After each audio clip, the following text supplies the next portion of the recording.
Welcome to the Flat Earth Debate, Uncut and After Show. I'm your host Nathan Oakley, and if you are new to this channel, or you've not done so already, then be sure to subscribe. Hit the bell notification icon and join button if you'd like to become a Nathan Oakley 1980 channel member and keep up to date with the Flat Earth Debate. If you'd like to support the channel, there is a super chat that runs alongside each of these shows while they premiere, and there's also a PayPal, Patreon, crypto and thanks button in the info box below the video. Speaking of Patrons, I'm going to do a quick shout out to all of you who do support me on Patreon.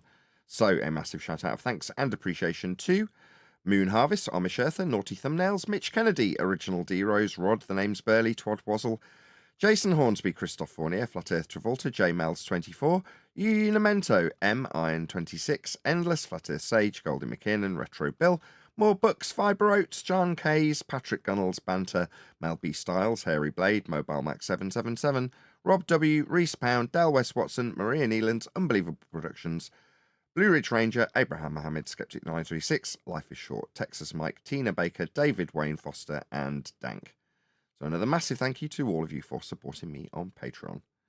And now I'll hand over to whoever is in Discord and Google so you can enjoy their dulcet tones while I set up for today's live show.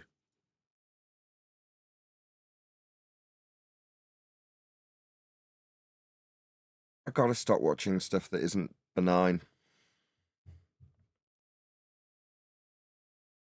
Every time I get into any subject matter that isn't completely frivolous, they end up talking about flat Earth.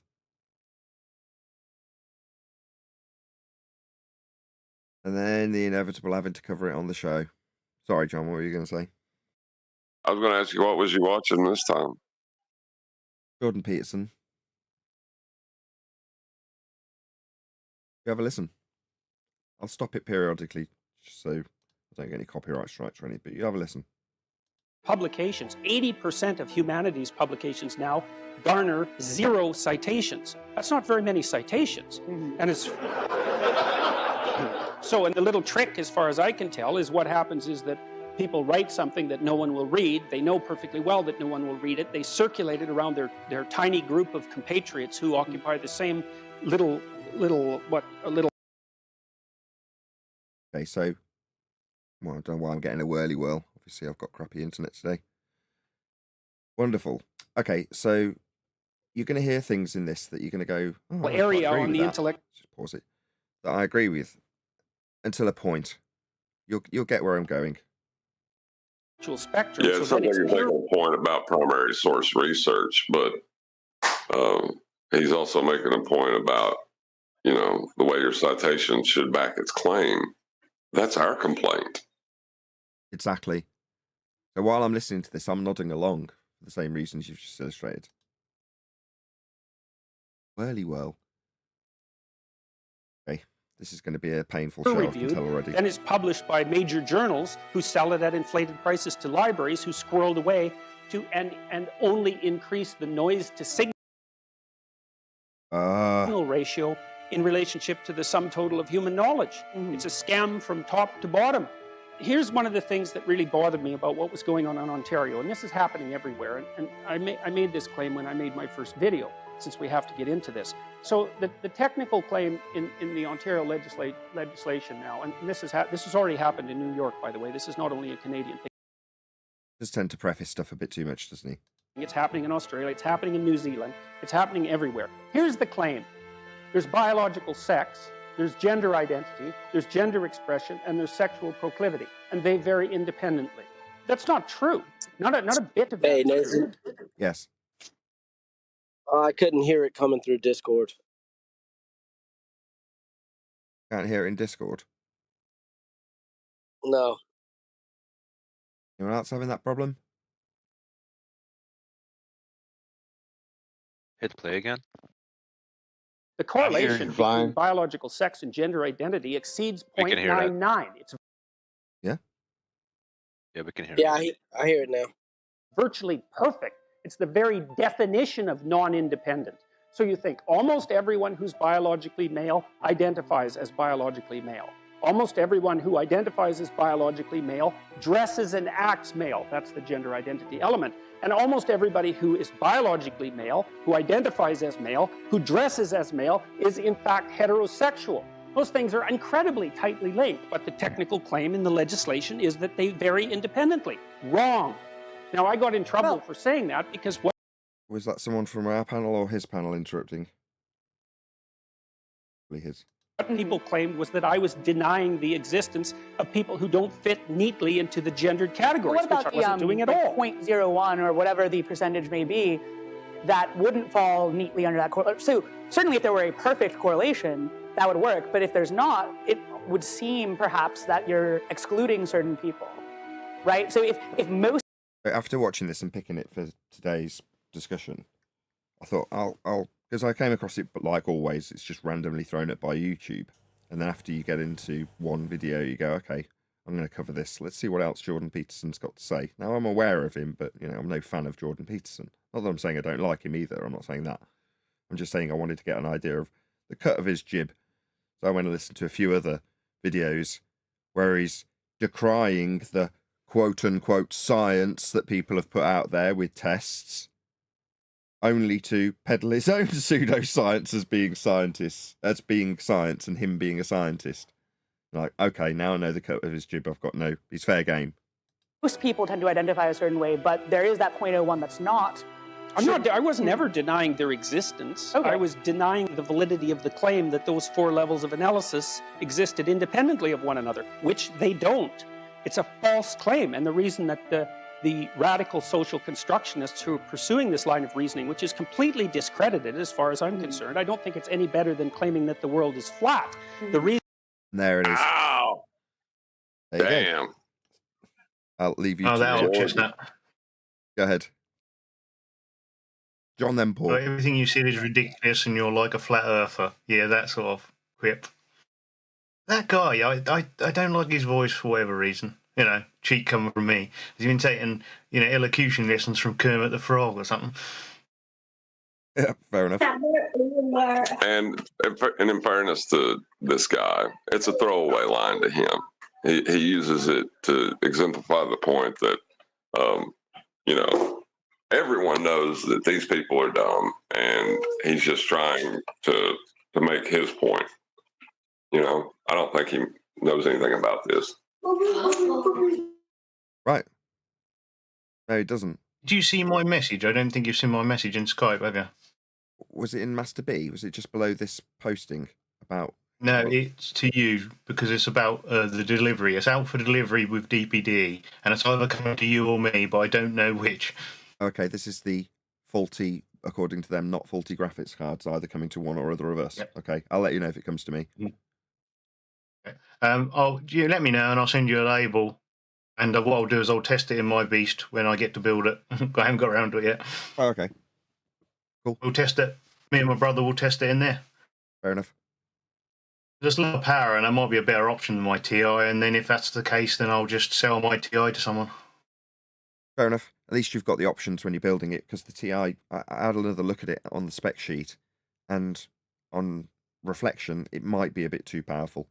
But then again, I'm comparing yours, which will probably be out in the open, compared to mine against a wall. So, there's various different things that might stop that being the case, but I just think they overrate it. It's a 250 watt rating on that heatsink. I personally would rate it lower, 220 max, absolute max. Unless you're prepared to have fans blasting, but then that kind of defeats the purpose. So in other words, in an ideal circumstance with fans running at 600 RPM, i.e. you can't hear them, you could probably get 250 watts out of it. But I would assume you don't want fans in it, right? You want it to be silent. In which case, yeah, a 4070 is miles better. Since I stuck that in over the 3070, which is the same power as a 4070 Ti, I've had far less problems, far easier to deal with. So yeah, now I'm getting to the nitty gritty of little software niggles that I can figure out, rather than everything being blamed on it being too hot. And I think you may have that problem with the TI. It's just going to be too hot. Well, that's a fun stage to get to after all of that trouble, isn't it, really? It is, yeah. It's nice. Like for instance, the Most. hardware info lights were flashing on the bottom, telling me what temperatures and fan speeds and things. They've got a whole. I've got about 25 of them all on the desk tray thing at the bottom of your Windows. Well, after a couple of hours, that would start flashing. All the different. They'd all move into different positions, and the whole thing would slow down to a grinding halt, and then crash. Now, it's not actually since everything hardware has been sorted, that still happens. And you're like, why is that happening? So you can start to dig in and find out. And it's just a setting in Windows where if you duplicate your taskbar on two monitors after a given period of time, it just starts to go wrong if you put things on the screen that have got different resolutions, which I do all day. It's all I do. So it's happening quite frequently for me. But typically, over the last year, I would have blamed that on it's a hardware issue. What's causing it to crash? It's hardware. And it wasn't. That in that particular instance and several others, it's nothing to do with the hardware. It's just a software glitch. But it's like you see it happen, and instead of going, "Oh no, it's about to crash," and then 5 seconds later it crashes, you're like, "Why are those icons flashing? Why is the whole computer slowed down? That's really weird." So then you pick up your iPad and start Googling it, and after half an hour you find the solution. That's how it should be, rather than everything shuts down and you're like, "Oh no." And then you spend about an hour or two in BIOS. But those days are fortunately well behind me. I didn't catch all of the show yesterday. Did you cover that radio controlled boat observation I posted? No, but I think now that I've got the Jordan Peterson thing off my chest, I think we probably could cover that. Was it sent to me where was it? Is it in back office? In back office is easier to find than Master B with all the other posts. About Roofy and all of that. RC boat observation 2.0, yeah? Yep. Okay, yeah, I'll do that one. We'll do Really interesting. I three. Okay, if it makes you feel any better, Nathan, just imagine Jordan Peterson just said flat Earth believers, and you'd probably agree with him completely. Yeah, there's always a positive spin that you can put on that, and I'd already done this mentally, and you voiced one of them already, which is to say he's using that as a punctuation, isn't he? I get that, but tough luck. If you're going to use that, it's like using although it's a protected group, using some slant against some racial group or some ability-based group. Nobody would tolerate it. But because socially it's tolerable to just call flat earthers idiots, like, okay, well, that's fine until a flat earther's standing in front of you and then humiliates you. So in this instance, he's a psychologist. So Jordan Peterson's a pseudoscientist. Textbook pseudoscientist. There is no cause and effect reasoning put through the scientific methodology to offer empiricism for anything he claims. At all. Yet he goes around calling himself a scientist. You're not. It's an outrage. You're stealing valour from the empiricism of a method that has advanced humanity to peddle your ideas and notions based on your study and your statistics. Maths, not science. Well, Jordan Peterson is fair game if he's going to start punctuating his points that are based in pseudoscience with flat Earth. Then I'll get involved and say, you don't know what flat Earth is. The world's navigated, measured, built on, obviously unobservably flat. And your notions of being on a sphere, ignorant as you are, have come from a flat Earth measurement that has derived that notion of a sphere. So to say it's as stupid as believing the Earth's flat, no, it's as ignorant as not appreciating that your globe came from a flat Earth. How you've been duped. So he's fair game as far as I'm concerned.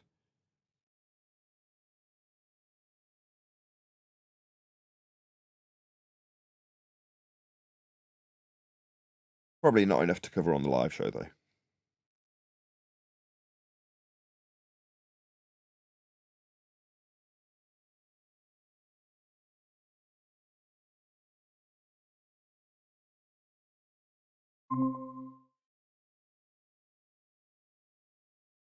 Yeah, thank you, Paul. I brought that up. I'll cover that today. Once we get a couple of housekeeping questions under our No belt. worries. That shows up in my feed because Michael and Droid recommended her channel to me, and it's really interesting. Cool. Yeah, we'll have a little look.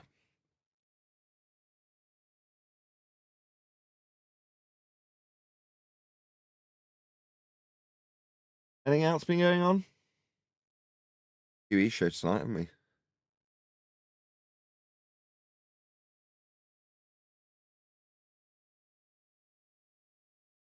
You chatty bunch. Yeah, I saw you in QE's show was it Tuesday or Thursday? I didn't know you ever joined QE's panel on Tuesday. I have been periodically joining it because it's quite handy to have something going on while I'm testing the computer. So over the last few whiles, I've been member streaming his show, just stealing it, broadcasting it to members, because it's better than, you know, streaming to nobody with nothing going on but a game in the background just to stress the computer. Whereas if there's actually something going on, I can run as though I'm running like now, as the show's running, which is how I need to test, really. I think I've probably wasted 6 months pissing around with stress tests that proved nothing. You know, they're just not useful. Like, do what you're going to do with the computer to test it, would be my advice to myself going forward. There's no point using stress tests. Yeah, I mean, that makes sense. It's also reasonable to run stress tests as well if you're trying to find a niggle or something. They got their place. I mean, when I was showing him that original 4070 was faulty, when Craig sat here, he, you know, to induce the fault quickly, ran stress tests.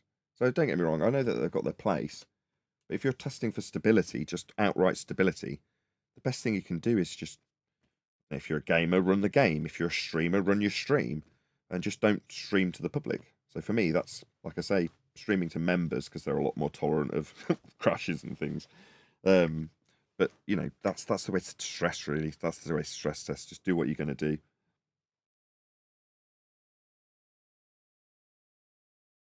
Yeah, well, when I stream, I'll only have one panel, so I won't have it anywhere near the sort of stress and difficulty that you've got with this round. It's graphically intense because of all the windows I've got open. Some of them overlap, which might sound like, well, so what? Well, that's, believe it or not, quite demanding on the graphics card to have all sorts of open windows overlapping each other. Yeah, well, I might have some of your issues then. I do that.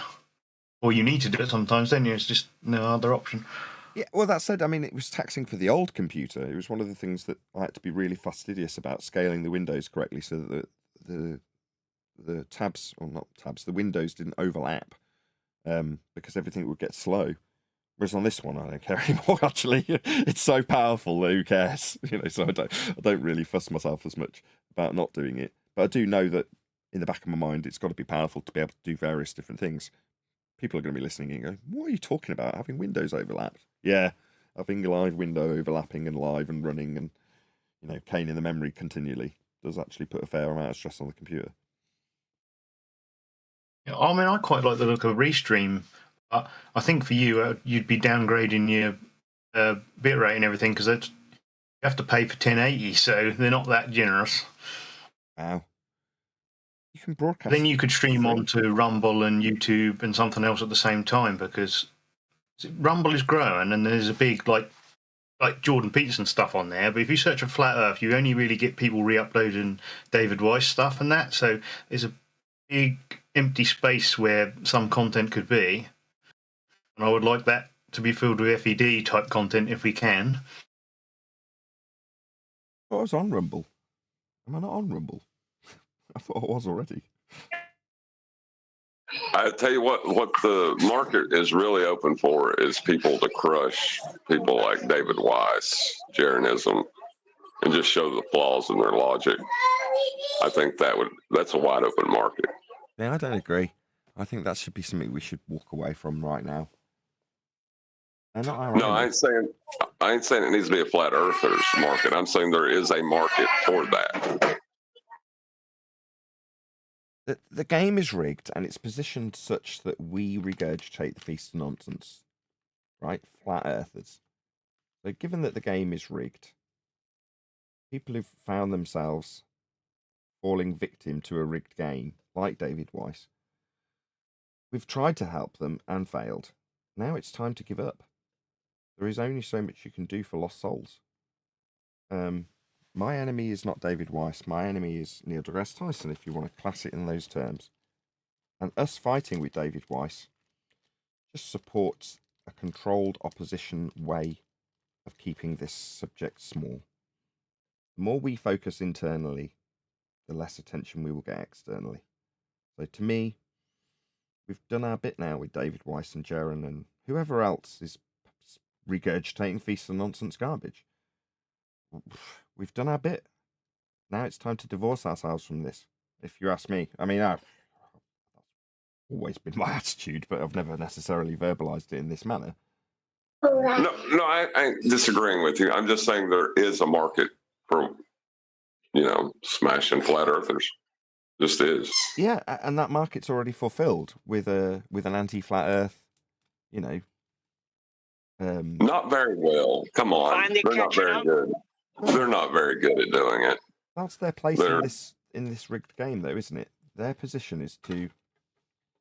The idea is that Dave comes out and says it's 3,000 miles sun, and Simon Dan comes out and says no, it isn't. That's how the game should ping and pong across the table, right? Let's just walk out the ping pong hall. That's my attitude. Told you this from the beginning. Nobody listened though. But I don't want to be criticised of not attempting to do something about that. Clean your own house might be someone's attitude if I suddenly turn up in some arena that they're like not expecting a flat earther to be in, that's world based, and then the next thing you know they're talking to me and there's a ripple effect in a different community rather than us here, and they go, well, why are you doing here when you've got these people spurting nonsense about flat earth in your own damn community? I go, yeah, I know. I have had to divorce myself from such nonsense after attempting to correct it. Meanwhile, Earth's measured flat, that is the route we should take moving forward. It's just self-defeating. I agree. I'm not trying to argue with that. I'm just saying that if you were an up-and-coming YouTuber and you hadn't chose your category, the need or the demand for someone destroying flat tards is high, because the anti-flat earthers are garbage at it. They're absolutely garbage at it. Yeah, maybe you're right. And I mean, you could be destroying flat earthers without ever explicitly stating your position in that regard, because most of them claim ethereal proof. How's my sound? It sounds like an indicator. Oh, that's good. That means you can hear me. I've been saying it from the beginning. But you tried, but now it's over. The divorce is on. Serve them the papers. Metaphorically, yes. But that's what we are doing. As you are in agreement, Neil, as an individual, you and I are in agreement with this. Yeah. That's what we're doing now, right? Or at least that's what I'm suggesting we should do. We, collectively. Correct. I'm glad you caught up. Don't get me wrong. Go on. It's interesting that, Jeranism put out that he wanted somebody from our panel to come on. And I only had one stipulation, was I didn't want to show my face on camera. And that was a deal breaker for him. And did I ever tell you the reason why he said we wanted to show our faces? You're going to laugh your head off about this. Did I tell you why, though? No. He's afraid that somebody's going to feed me answers. What? So let me get it straight. When he sat watching somebody do just that, he's concerned. What? Okay. Hillary Clinton. Yeah. I was thinking, but plus I was thinking to myself, who am I going to get answers from, really? Is there a bunch of subject matter expert flat earthers out there in the wings waiting to come and back me up? Is there, you know what I mean? Like this, it does not make any sense as the reason he gave, but he's not had any more correspondence with me. I even made fun of, I didn't make fun of it. I pointed out that Fight the Flat Earth was doing it. Obviously. Hey, John, now you need to say, time is up. You blew it, buddy. He's the one who put the call to action out. What? Okay. Right, and John wanted to go. Just Now with his reminds me little of- games, because he never wanted John there. It's over. Piss off.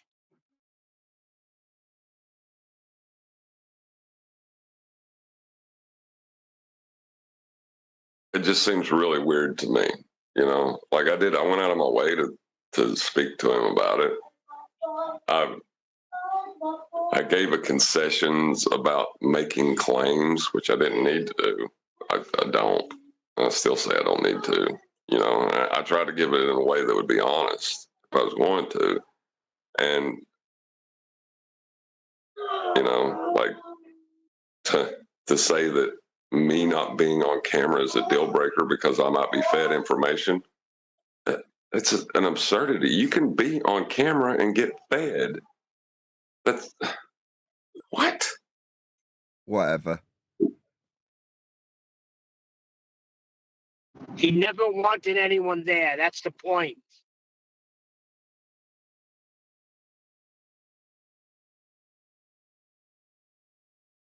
During the discussion, none of us are on camera. They want someone from a panel that no one's on camera on. And his objection is, you're not going to be on camera. Okay, whatever. I had a look around on Rumble, Nathan. I can't find you or Flat Earth Debate is in your content. I've seen someone clip something from you and, make, not very nice videos about you on Rumble, but nothing from you. So maybe you didn't get a chance to link it because of all of the computer troubles. Possibly. I'll have a look. I think the option would be in OBS, because as you use OBS and you like OBS, rather than sending that to Restream, you can get a plug-in for multiple real-time messaging protocol. So you can send one to YouTube, one to Rumble, and then if you have any issues, you could just cut the Rumble one, couldn't you? In terms of stress, and just see if that works, because then you'd be live streaming to two locations, which is going to get the show out there, isn't it? Hopefully. Yeah, I'll have a look.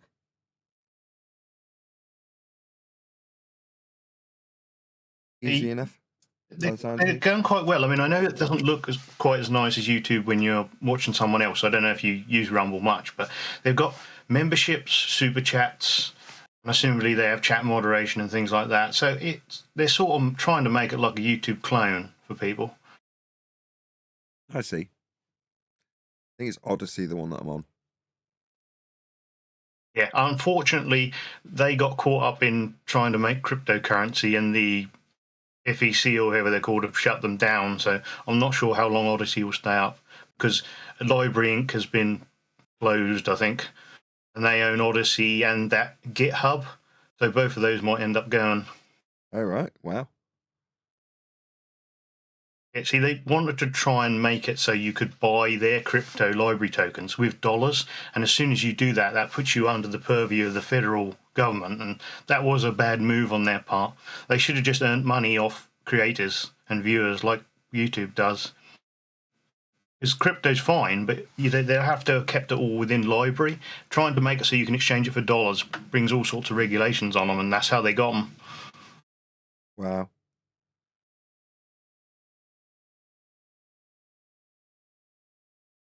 And the library network is still there, but you need a client for most people to use it, because I don't know how to watch library without Odyssey. I don't know if you do, but you need a client, don't you? I just use Odyssey.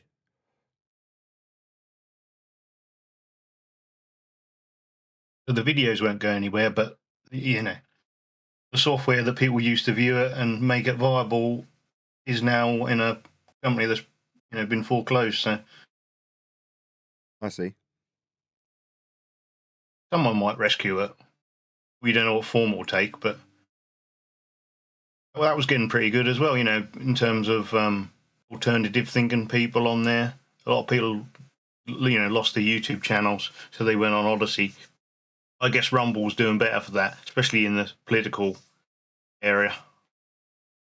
Seems to be a lot more people. I think Rumble's the second biggest now officially, which obviously is still dwarfed by the mega YouTube. But I think it's worth, trying to get on there because there's a lot of alternate-minded people on there who may at least be open to more conspiracy theories. Sure. That's another feather in my cap, I suppose. Always worth a try. Yeah, what it does apparently is you don't. I think it's CPU when you do two streams because you're still rendering at once. So you might have to be careful with that. But I'll have a look. I can figure it out.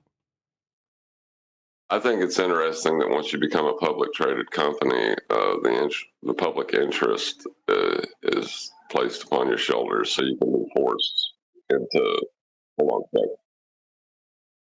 Force it to what? Oh, he dropped.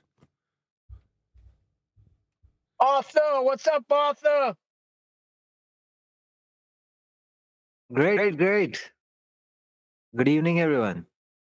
Good afternoon. I saw that. By the way, bit you clipped out. That's really Rumble's good. the way to go. You saw that what, Paul? The Arthur clipped out that bit from the show the other day. With his example of a flat earther saying how far the sun was. Oh, okay. I didn't see that. That's Cool. really good.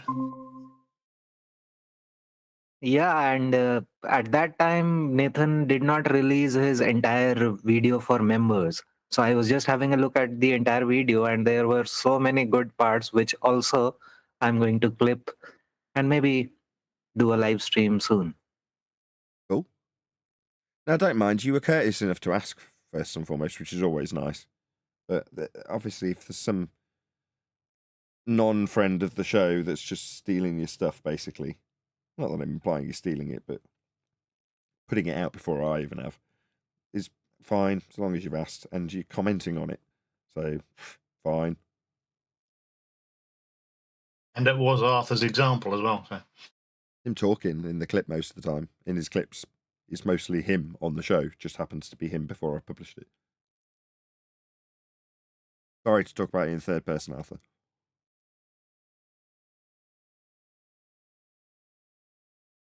But the conversation went haywire last night after you left, I suppose.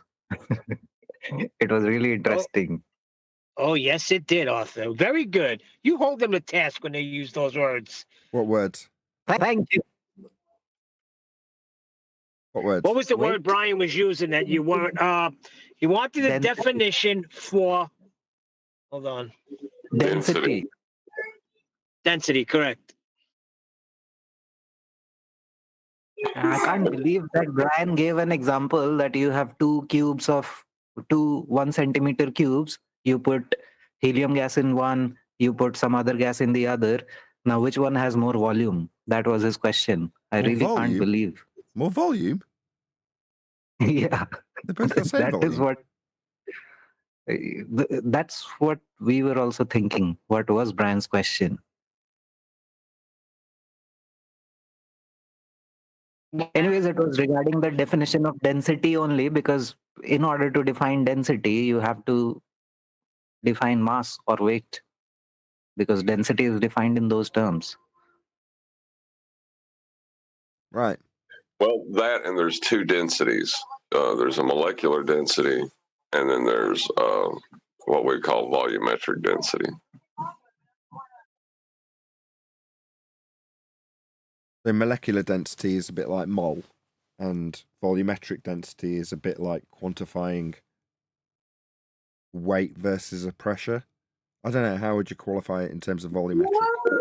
Weight in air versus volume. Yeah, so when I say volume, it's going to be the amount of area it can press on versus the weight of the air when it's contained on a scale. So that's volumetric. Okay.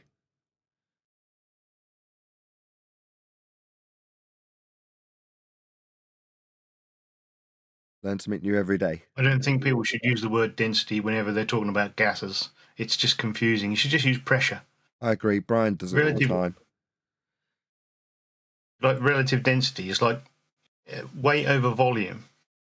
The gas doesn't have weight when you're weighing it in gas. It's just confusing, I think, to a lot of people. And they start talking about, because of the way the globalists talk about layers of the atmo, people start to think that, they do have some sort of attraction or weight, and they don't. Yes, our terminology is tarnished. Well, it's talking about gas's density. You're obviously talking about its molecular density, because there's no real way to quantify, volumetric density in that respect.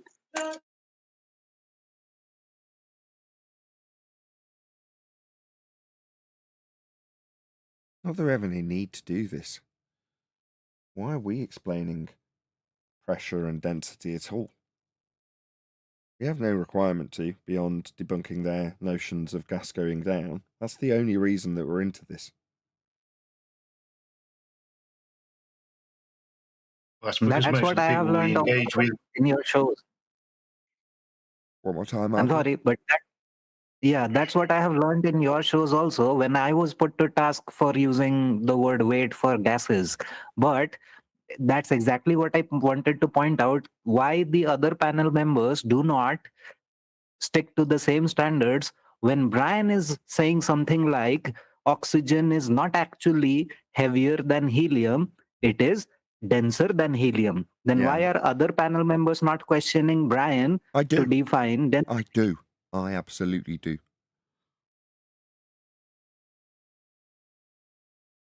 So is there any correct terminology for whatever this difference we are talking about of I'm sure carbon there is. dioxide and There helium? is, because Adam would be more... If Adam was here, he'd give us the correct terminology. But in our ignorance, no, we're using tarnished terminology. Right, we've got 5 minutes before the live stream. Hopefully you'll keep yourself chatting while I make a coffee. Is my mic That's working? what. Yes, it is. Go ahead, Neil. How to kind of reprimand Brian when you left and told him to keep the Neil, you're roboting hard. Whenever he has to make a point, he starts roboting. It was important. Please try again, Neil.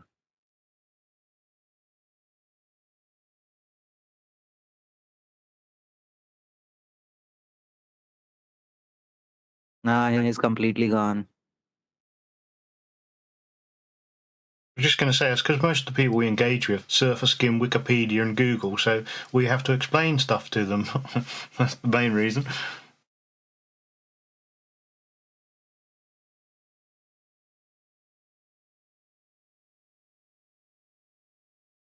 Yeah, this is the only topic I can think of where someone asks you to teach them, and then when you do, they react badly to being taught. Yeah, under the premise as well that you're stupid, much more stupid than they are, because you're a flat earther, and then they're asking you to explain things to them while pretending to be bloomin' oracles of science.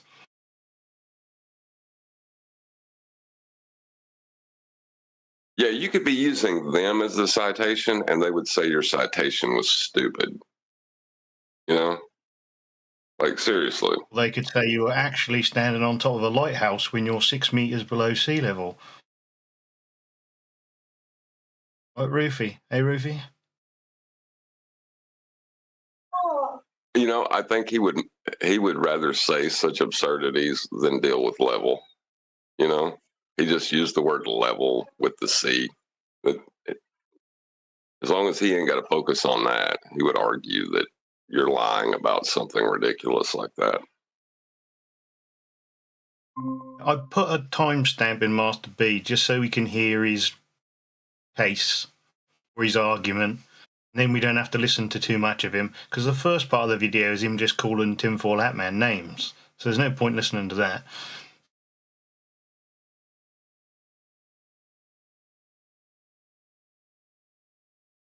I would agree that's probably still too much from Ruhif there, but I don't know if Nathan wants to cover it, but I think it's worth going over. Because Ruhif's a bit funny, isn't he?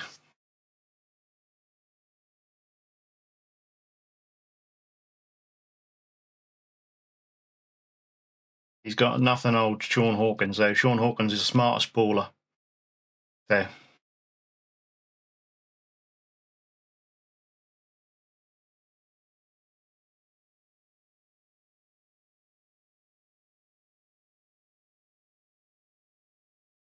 Neil, did mic anyone check. see that? Yeah, I can hear. can't stand this freaking thing. I'm constantly robotic. You're good now. You're good now. You were saying that after I left I'm a yesterday. robot anyway. I'm at a, what do you call it? Whatever you have. So you could have the internet. I used all mine up.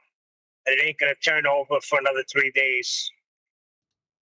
Yeah. Let's get it on. Morning. Good morning. Serve Jim. Everyone wants to join the call? Oh, it's Adam. Just let Adam in and then we'll do a bit of housekeeping. Hello, Adam. Afternoon, everyone. Good afternoon.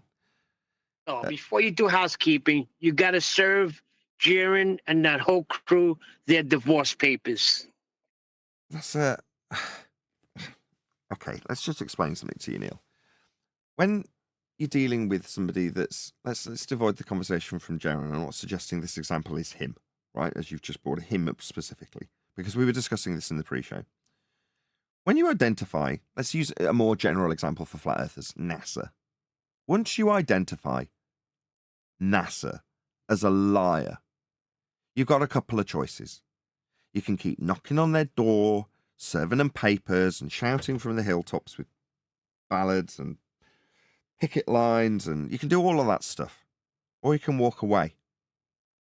Now, does walking away, Neil, involve leaving a letter on their door? Or does it just involve walking away?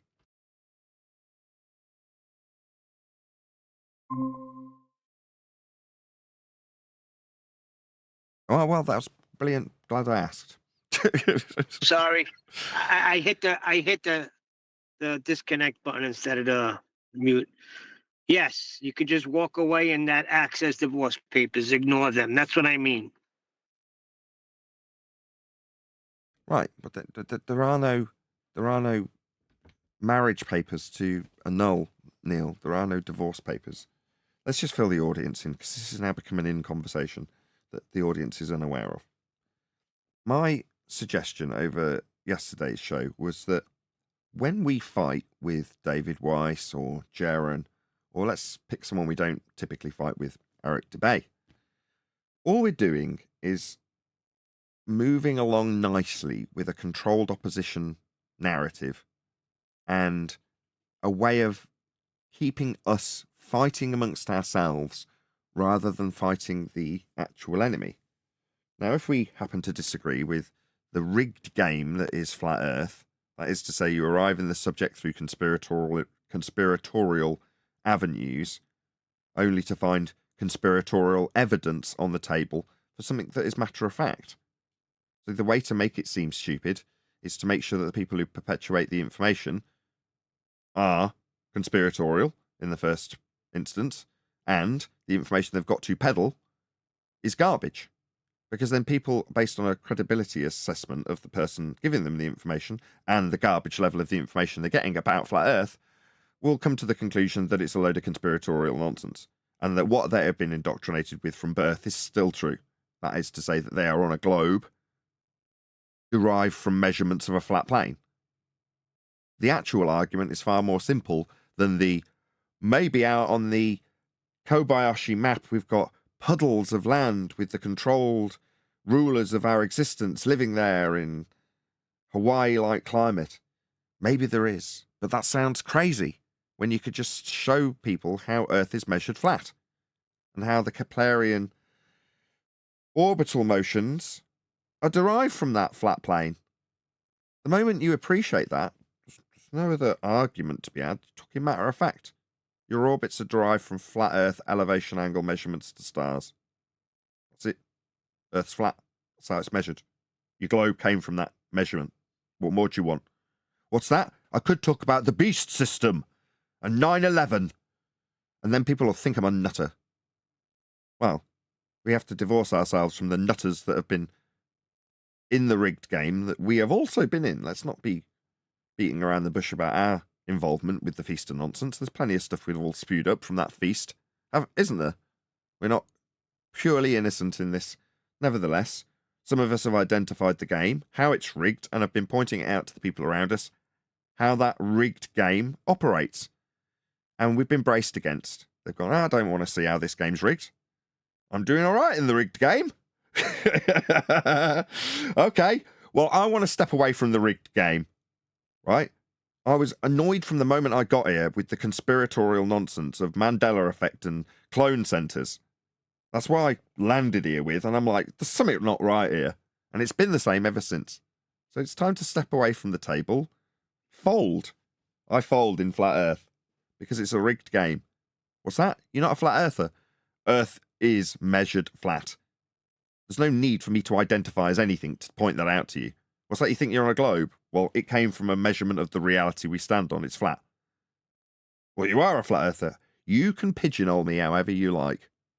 But what I see a flat earther as is a person in a rigged game peddling nonsense so you don't get to the truth of how Earth's measured.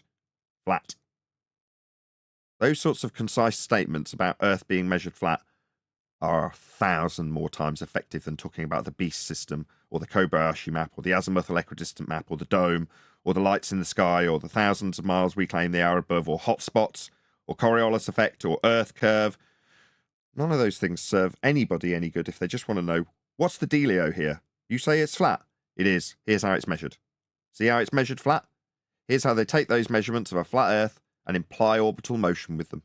See how your globe that you believed you were standing on came from the measurements of the actual flat plane we stand on. You don't need me to give you my opinion on 9/11 now, do you? You don't need my opinion on the transgender agenda now, do you? You don't need my opinion on Mandela effect, do you? Earth's just measured flat.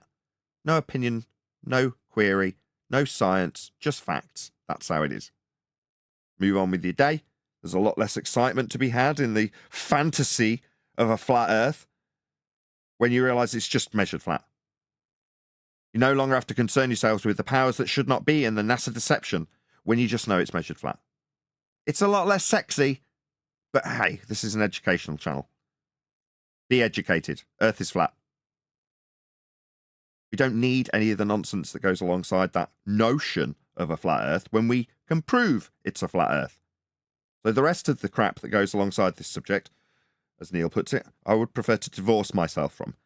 Now, to divorce myself from it requires actions, not words. It doesn't require papers or notifications. It's action-based. Yeah, and the action is we do nothing. We do nothing to concern ourselves with educating our compadres who are in a rigged game. I have attempted to educate Dave and point out how the game is rigged. However, if you are perceivably doing well in the rigged game, you may not want to relinquish the rigged game. It doesn't matter that you're pointing out that everyone around the table's a cheat if you've got 4 aces. I'm not stepping down, I've got 4 aces. Hey, it's a rigged game. You got 4 aces because they gave them to you. Nah, I got 4 aces. Okay, well, I'm done. Bye. I'm walking out the casino. See you later. Don't need to give any notice. That was a good illustration. I like it a lot. Okay, let's do a bit of housekeeping, although we are 10 minutes into the show now. What haven't we done so far? Any single viable hypothesis from any of the fields of astronomy, cosmology, or astrophysics, or psychology? What's a hypothesis? Scientific prediction. It establishes your supposition of cause for an effect you have observed in nature. It also contains the antithesis of your prediction. That is to say, your prediction will not cause the effect you are studying and attempting to elucidate the cause thereof. So a hypothesis has an alternative. If A, then B. That's your supposition of cause, A, and the effect you are studying, B, and the antithesis. If A, not B. That is a scientific prediction. They could predict when there's going to be an eclipse, lunar or solar. What about it? To establish the cause of an eclipse, lunar or solar, would mean you established and varied that which you suppose caused that effect, varied it and induced it. How many times have you seen anybody vary anything to induce the effect of an eclipse? Ever. But they make predictions and it happens, Nathan. Come on. Fallacy of division. They So show you on a calendar. fallacy of division, because the predictive aspect of a hypothesis is suppositional in nature, yet to be validated. Can't be taken as positive because you have both the positive and negative in the scientific prediction. A will cause B. You're not and being A won't. open-minded. My bad. Go on, Neil. Off you go. Obviously, in the middle of my concise demonstration of how this is a fallacy of division, interrupted your thought. You're not open-minded enough. Thank you, Neil. That was really helpful when I'm trying to educate the audience.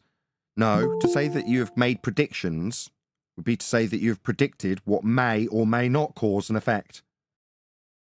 To say that simply because you've made a prediction offers up some sort of scientific validity is wrong. To go through the method in full, to the point where you vary and manipulate that which you suppose causes the effect in your scientific prediction and it causes the effect, is empirical validation. Merely having one aspect, predictability, does not make science. So no, Neil.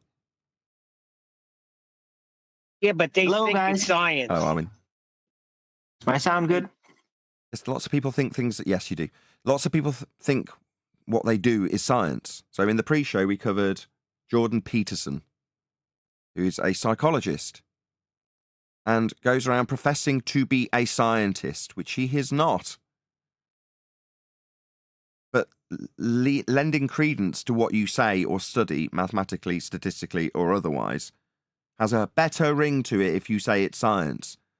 Now, Jordan Peterson's great for decrying other people's quasi-science when they do their quasi-tests and fulfill their quasi-predictions. He's all the happier to say, that's not right, that's been proven wrong, that experiment they did. But yet the credence was lent when they called it an experiment, just like he has the same credence lent to his claims, often based on statistical analysis, as being science. That's where the dupe has succeeded with the ball, telling us that the science for a ball, well, it's the same science that's so easily overturned by Jordan Peterson when he talks about the quack science of psychology, when he's discussing gender reassignment or something of that nature, with his psychological opinions and his statistics, that he will label science and decry others who've done the same. Neither have any empiricism. There is no science for a globe in this instance, but plenty of people think there is science, which is to say they think there is empirical proof, when in reality there is neither science nor proof for a globe. The only inferred proof for a globe has come from measurements of a flat plane. So is it safe to say that really everybody needs to be re-educated on what science actually is? Because the world is falling into pseudoscience. That's why we're in this predicament. We've led ourselves down that path, though. So Jordan Peterson thinks he's a scientist. Is he a liar? No, he thinks he's a scientist. Was he not trained? What a science... Yeah, all of us were. If we've been through a Western world education, we understand what science is and how it offers empirical evidence. That's what it does. Elucidates the cause and effect with an empirical methodology. Empirical meaning proof. Very useful if you want to claim that what you've got as a psychological opinion, for example, is proven to be true. Well, how so? Well, science! This consensus-based opinion that we all agree on? No, it's not. But it lends a lot more weight to your statement, doesn't it, Neil? That's what people have done, because they've realised the magic trick.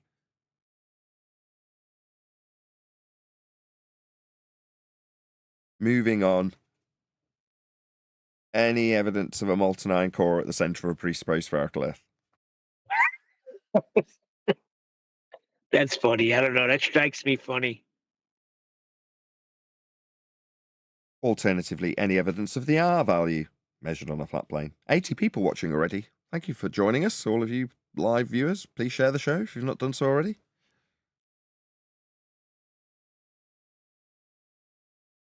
What would you accept as evidence for a molten iron core? I don't set the standard. It's not my claim. You present it and I'll critique it. Well, they say that they do like some sort of, it's like a sort of like a sonogram that they do on a woman, but they say they do it on the Earth, and they have proven through Earth sonogram that there is a molten iron core. And if it freezes over or somehow ceases to be molten iron, the core, we're dead. Those It's going to be pulses, gone. what you do with those pulses, the primary and secondary waves, is measure the return angle with respect to a horizontal plane of reference, Neil. Oh, dear. Earth needs to be flat to measure those angles. Any evidence of R? Who's Turtle How Productions? do they know it's molten iron? Hello, Turtle Productions. Who's that? Anybody? Anybody know? Hey, what's up, Nathan? It's a hammer. Oh, What's up, hello. bro? What's up, Hammer? What's up, Neil? What would I accept for R, did you say? Or what would I accept for molten iron core? What was the last question? Well, how No, my question was like, how do they know it's an molten iron? Like, if any indication that it's actually molten iron. Because they made it up themselves. So they have no thing that they're basing that claim on. No such thing as no thing. Yes, there is. Told you, P waves and S waves, Earth sonogram. Off a flat Yeah, but plane. how do that data? How does that lead? Besides them always having it wrong, where does the molten iron actually come into play with the data? It doesn't. I just told you they made it themselves. That's why. Which group of people made that original decision? Like, yeah, let's make it molten iron. Who decided that? Who cares? Who's Does it matter? That's what I'm responsible? wondering. Shout out to Who's Michael Jones, responsible? who just sends a hot dog. Thank you for the super chat. Does it matter? Well, I think what Owen's trying to say is, what's the need of a molten iron core? Why would they say that? Why would they make Earth have a molten iron core? Again, who cares? Does it matter why they put in it? I mean, it's fascinating folly to find out the origins of the rhetoric. If we didn't know why Venus was assumed to be the same size as Earth, we'd be like, well, who said that? And then eventually someone looks it up and finds Huygens and goes, well, it's Huygens that says that. Well, aside just being able to put a name to it, who cares? Yeah, but now we have Huygens and Copernicus and all these people to specifically point at, like, yeah, that's where we got that nonsense conclusion from.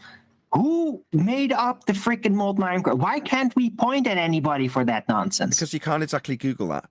Who made up, as in arbitrarily plucked out of existence, this idea of a swirling molten core in a disc-shaped measurement that's been made spherical? It's utterly absurd, and Google's never going to give you an answer to that. You have to just look through the rhetoric, and eventually you'll find it, like Anthony eventually found Huygens.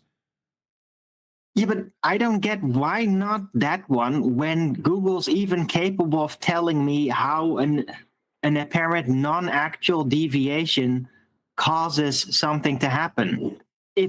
Why not the molten iron? It just seems out of place. They reference everything, no matter how stupid, nonsensical, and obvious. Well, with Coriolis, there's a juxtaposition to be made, because in Coriolis there's an effect that could be described to be observed on a turning Earth, Coriolis. It doesn't, so you need to convolute that, because there's something that people can go out and compare and contrast with an actual effect. So when they go, hang on a second, nothing's drifting.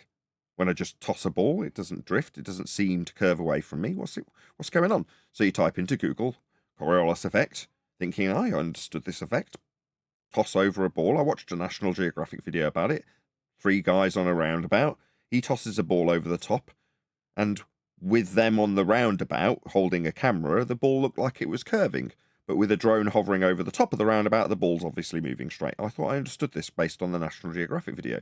So then you go to Wiki online, because you Googled it, and it says Earth-based Coriolis, and then gives you a description of something that isn't Coriolis, with 15 paragraphs of convoluted, contradictory nonsense that doesn't infer that we have any drift, but infers that there could be one travelling north-south and a conservation of momentum.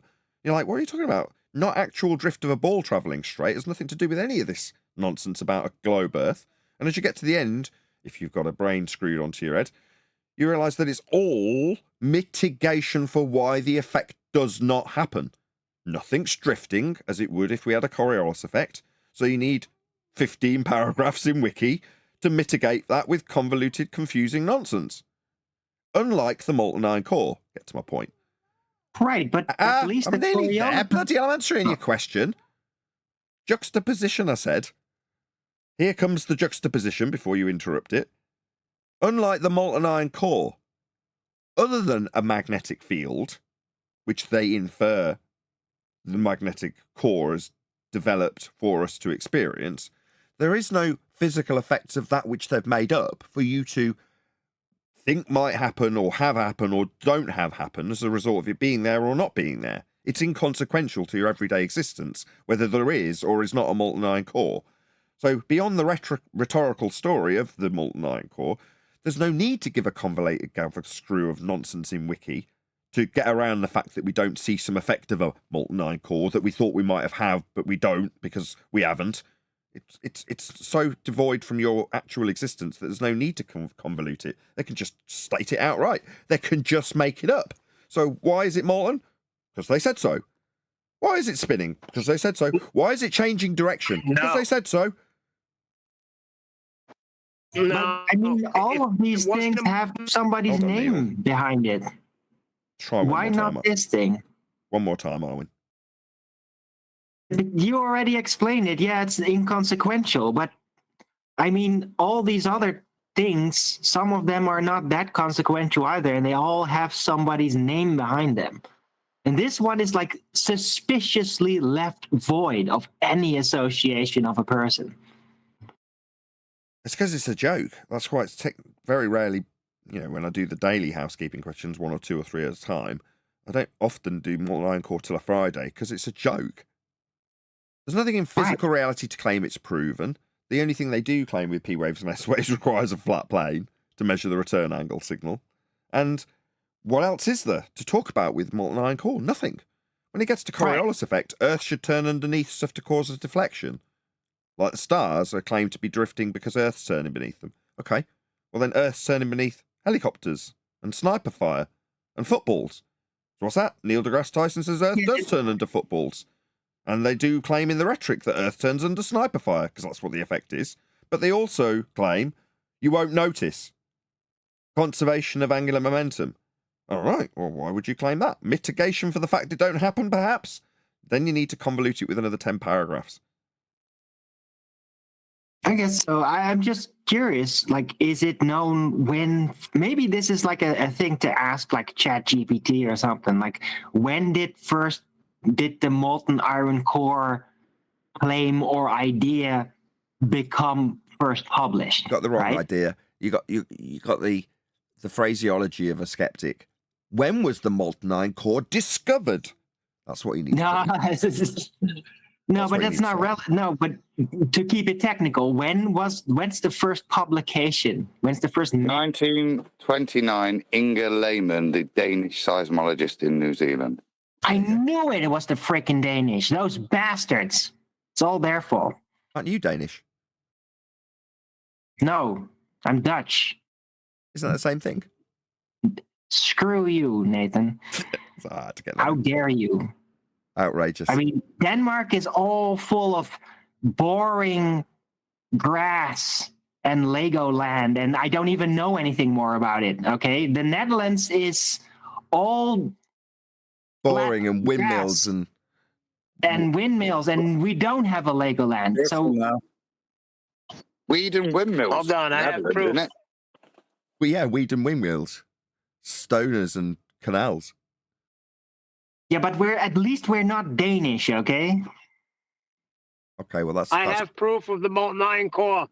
Oh yeah. We got the best bacon sandwich from a day. Cool. Go on, what's your proof, Neil? If it ceased to be a molten iron core, there would not be life on Earth. That's an argument from ignorance. There's life on Earth, therefore molten iron core. That's an argument from ignorance in affirming the consequent fallacy. Wow, well done. I just read it. It's the reason why we're alive. If there wasn't a molten iron core, this planet would be frozen. Okay. If it wasn't for This the pixie planet, dust, you say? if it wasn't for the pixie dust and unicorn farts, we'd all suffocate. Why? Well, because we're not suffocating. Therefore, pixie dust and unicorn farts. It's a straight up. What is it? Argument from ignorance or argument from silence? There's no proof. There's no evidence to the contrary. Therefore, we would be dead if it wasn't the case. Pretty You sure do that's the an same argument from thing with silence. gas pressure without containment. You say it all the time. That's We'd an all be dead. Sorry. Antecedent consequent relationship. You can't have gas pressure without a container. It's a required antecedent. Unlike a molten iron core. I just read it. If it wasn't molten iron core, it'd be frozen, it'd be dead. Yes, you can make It that as is a necessary you antecedent. can make that as a baseless assertion and an argument from ignorance. But to declare that if we didn't have the unicorn farts, what unicorn farts? What molten iron core? Well, the one I'm proving with the next statement. We'd all be dead if we didn't have one. We'd all suffocate without the unicorn farts, Neil. What unicorn farts? The ones we'd all be suffocating with if we didn't have them. Close-minded. What? Yes, okay, fine. Close-minded me. Right, we're going to get on with the video. So, today we are covering Sky Free. With a whole bunch of subscribers. Big popular channel that I've never heard of. Like all of them that we cover. So, as always, please let this videographer know at Nathan Oakley 1980 sent me with a nice polite comment that basically alludes to the notion that we have covered their video in some way, shape or form. Completely cold as we are, I don't know what the video is about yet. The video is called RC Boat Observations 2.0 December 2023. That's the name of the video that we're going to be covering.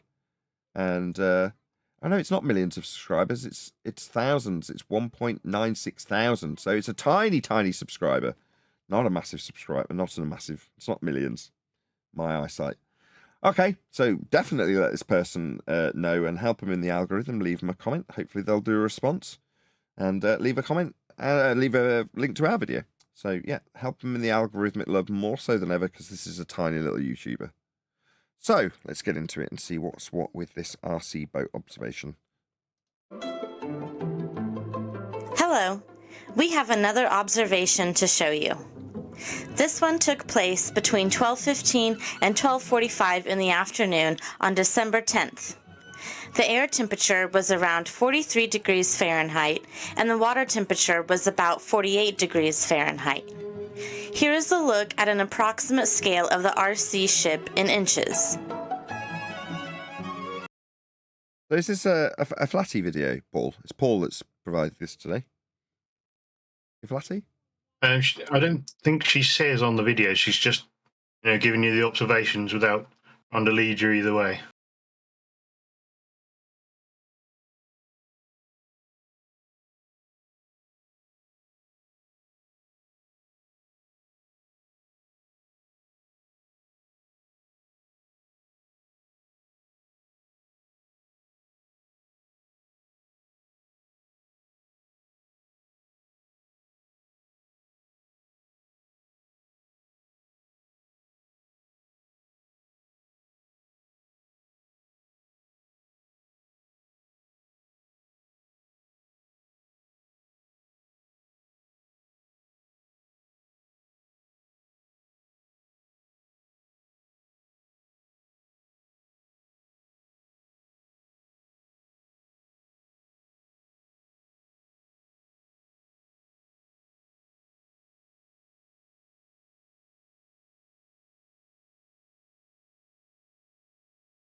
back in the very early debates is going to get recovered by Tinfoil Hatman.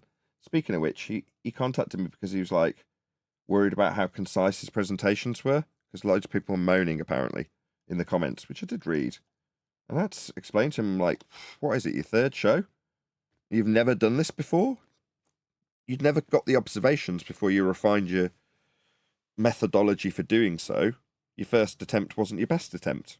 So what? It's like Tinfoil Hatman, as much as people might criticize how concise or how well he flows when he's on a live stream for the third time, don't worry about it. He'll get better. He's got a personality. There's plenty of people out there that don't, that seem to manage to get by. Now, he may not like it, but he's been compared to Ranty because he went out and got observations similar to Tinfoil Hatman, just nowhere near a similar standard, much lower standard. But the difference is you can tell instantly that Tinfoil Hatman has a personality. You know, the fact that he was singing I'm an Alien with me is proof of that, if nothing else. The fact that he might sound a bit rigid because he's new to doing this doesn't mean anything. Take only the quality of his observations, and the fact that his presentation style is just starting to come out is no cause for concern for anybody. People will pick on it because they've got nothing to argue against the observations with. So they pick on personality and consistency of presentation rather than what's in the presentation. That's standard fare. So if you're out there listening, Tinfoil Hatman, this is a baptism of fire, mate. We have all been through it. You'll go through it and come out the end untarnished. You seem like a strong character. And you've got personality to give. So the development of Tinfoil Hatman's personality will come with time. I assure you all. Look at Arwin, for instance. He was dry as a nun's fanny when he first got here. He's got a lot of personality, Tinfoil Hat Man. That's for sure. I like him. Yeah, he just stiffens up when he gets in a live stream and he's got stuff that he's got prepared. And, you know, when you're going through the motions of something that you want to present, you do stiffen up a bit. It'll change with time. Anyway. I would have liked to heard the John Lennon song he was going to sing. Maybe. I stopped him.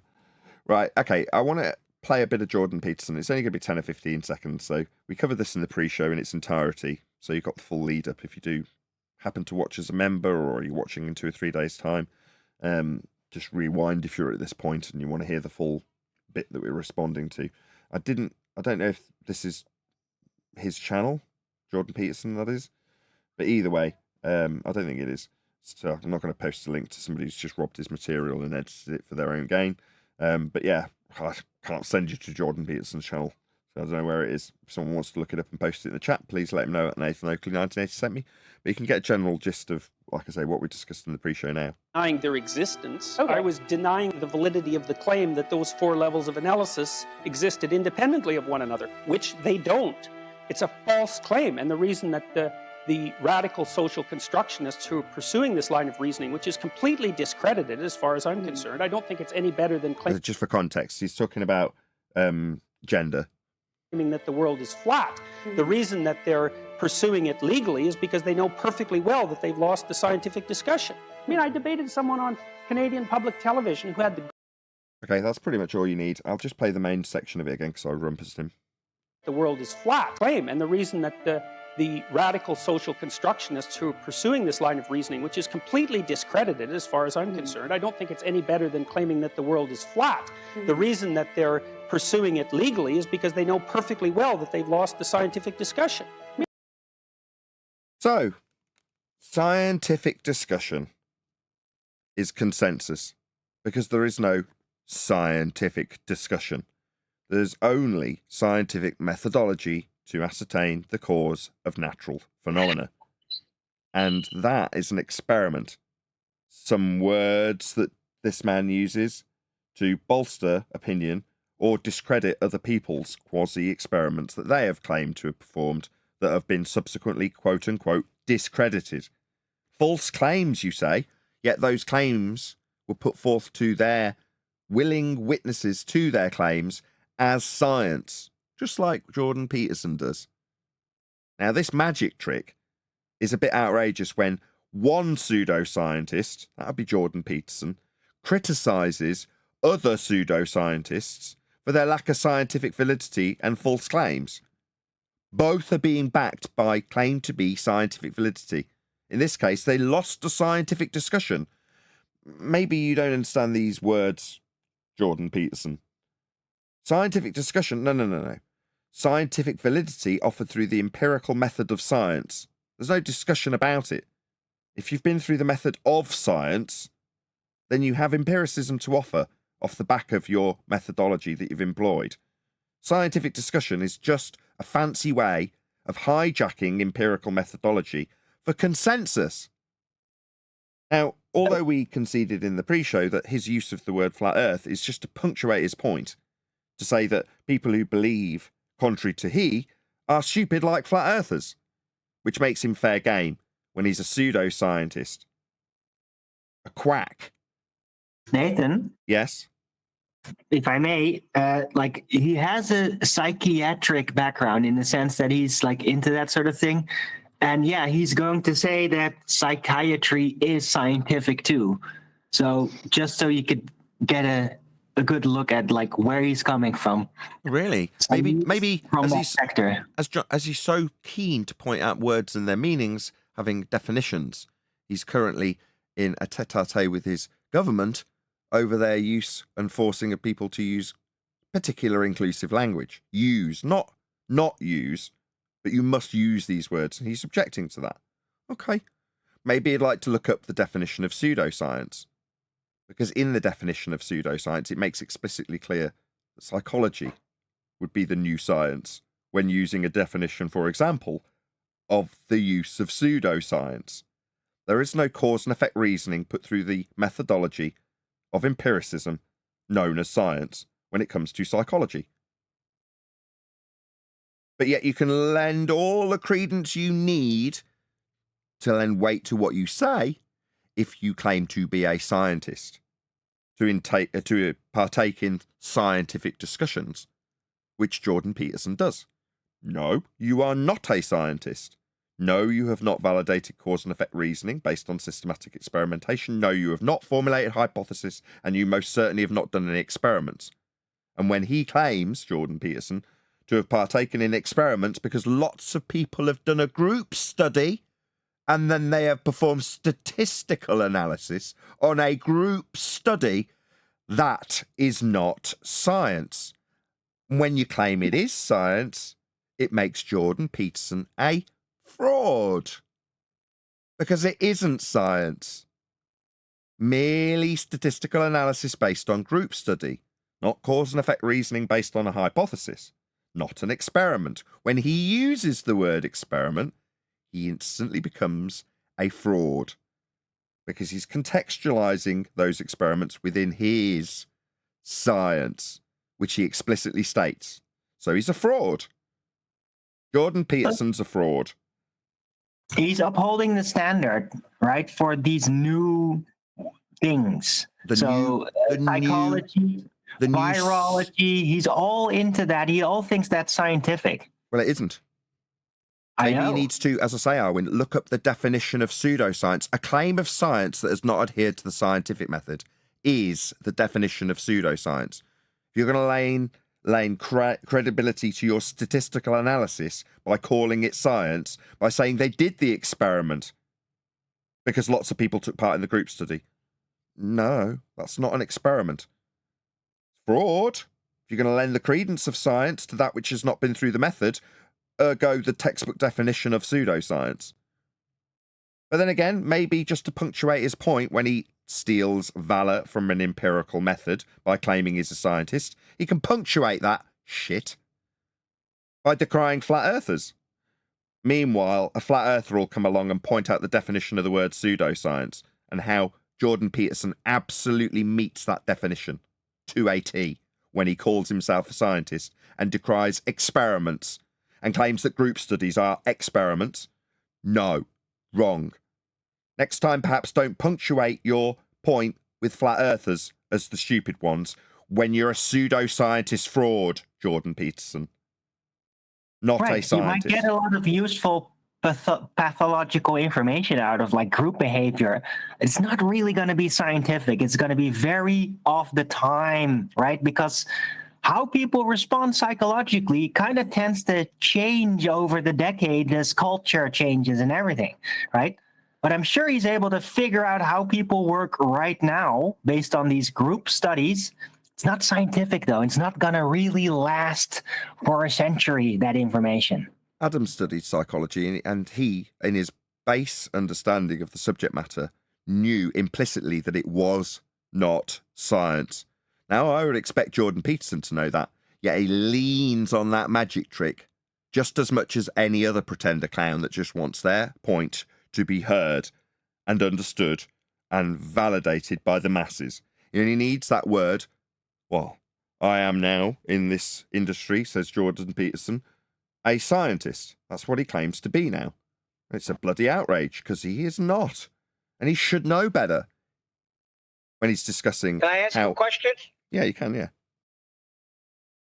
What would be the naturally observed phenomenon in psychology? That was my question. Yeah. I mean, you can have plenty of phenomena, plenty of them. Behavior, that's definitely natural. Now you cause and affect the shit out of that with an experiment and a null.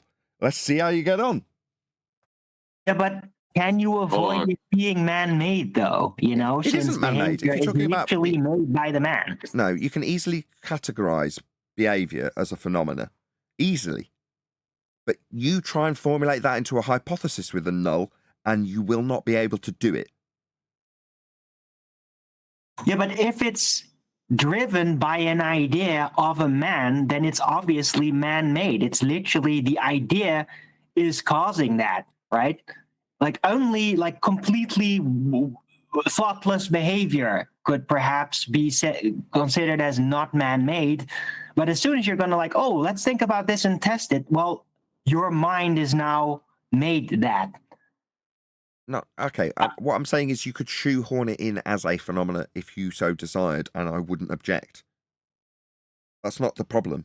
It's not like gravity where there is no phenomena in the first instance. They have to conjure the phenomena. This isn't the case with psychology. I'm happy to call the study of behavior a phenomena if you want to sandwich it in to get around that.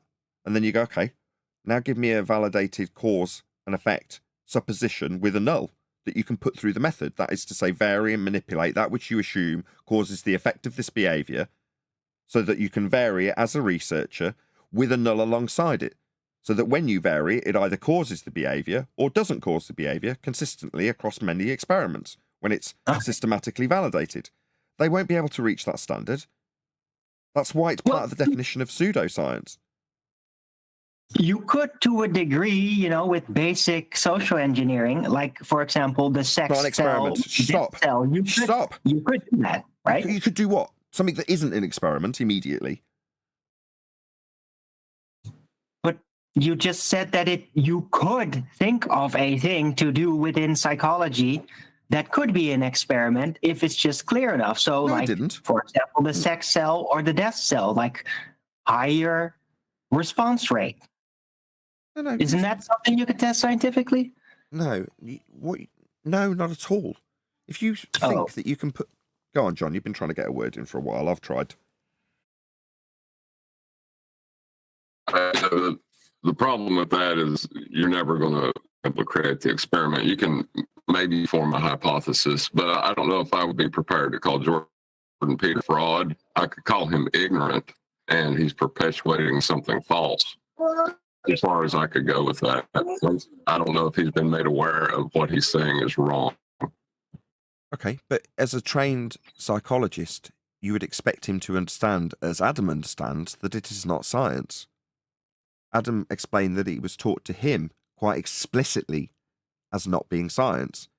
So if he, as Adam has, been trained in the same way Adam has, even though Adam's had a much lower standard of training, I would expect him to know that what he does is not science, yet he leans on it as science and describes quite explicitly group studies as science, statistical analysis as science.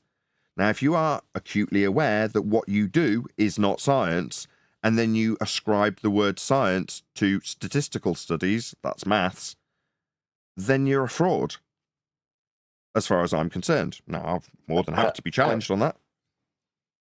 Haven't we spoken before about how some people with a science background only come to that realization after they've come to the other realization that they're walking around on a flat plane?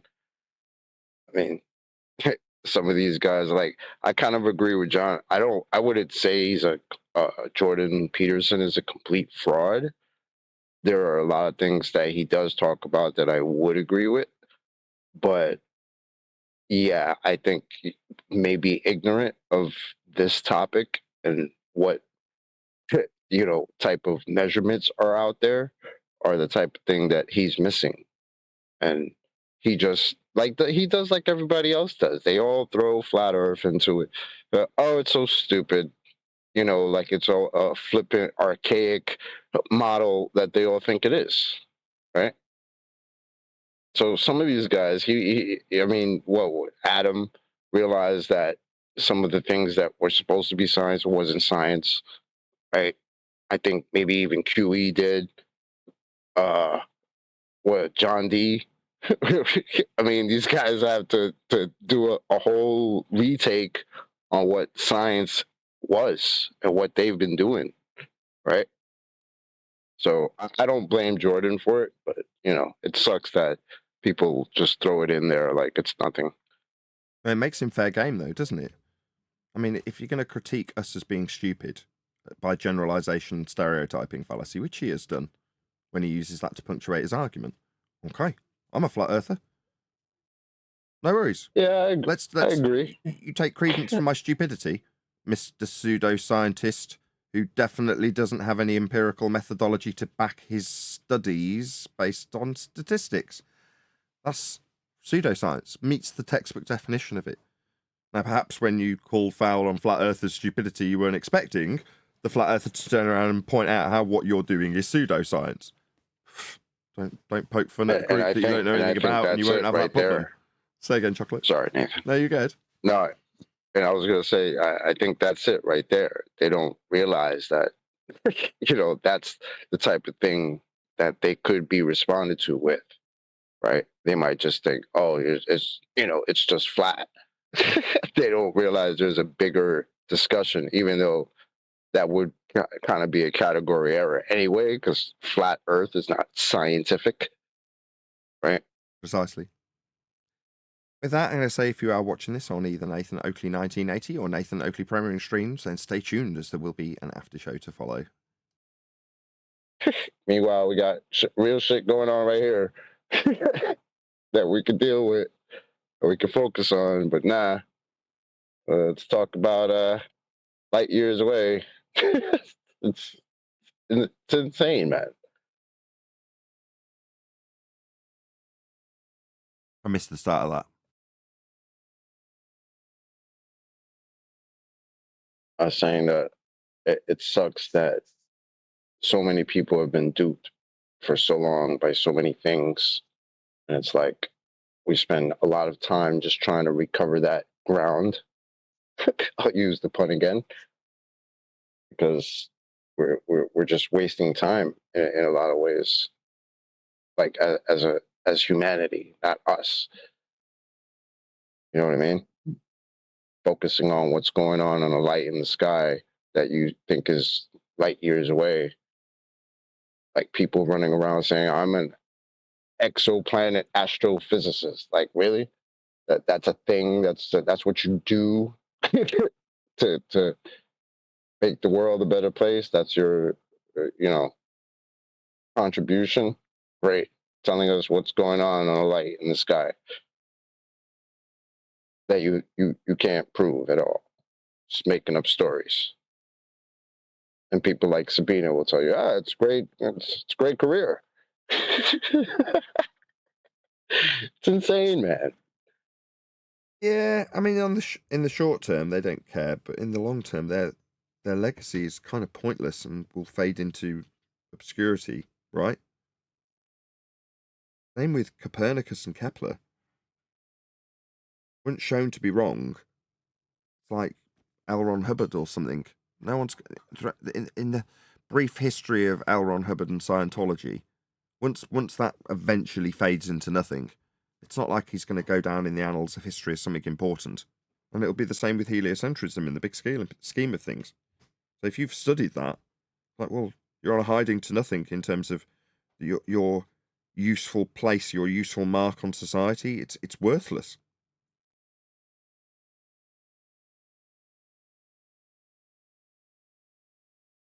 Yeah. Like, take Elon Musk, for example, right?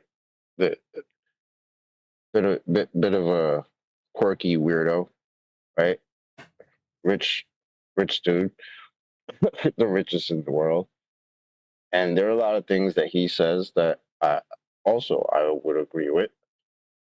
But then what's he mostly known for, though? Putting rockets in space. And his main focus is we need to get off the planet. We need to get to Mars because, things wrong with Earth. We just have to go. It's like, again, when you focus here, make the Earth that we live on a little bit better. I think that helps out humanity a lot more than talking about putting people in a penis-looking rocket and sending it out into a vacuum, to land on a light in the sky. He knows it's a load of old nonsense, though. Yeah, he probably does. I think he does. But it's like, why even? If he does, why even do it? Why even focus on that crap? You know what I'm saying? That's the only part of me that thinks maybe he doesn't. Maybe he really truly believes what he's doing. I don't know how that could be possible if he's the head of the agency that's now the head of going into space, because NASA doesn't do it anymore. They basically retired almost for the most part, as far as I'm aware. They're not doing anything. You're telling me when he says, it's real because it looks so fake, that's not a little tell. It's a blatant tell that he knows what's what with his own nonsense. I would say it's more likely, not that he believes he's actually doing it, it's that what he has to do with the money he's generating from a huge amount of business that he's allowed to do, that previously maybe he wouldn't if he wasn't propping up that narrative. In other words, it's done out of necessity. Yes, okay, you can have all of these leg ups in the car industry that's well and truly established. You can be a new market player. You just need to offer up a certain level of bullshit that assists us in controlling the general populace.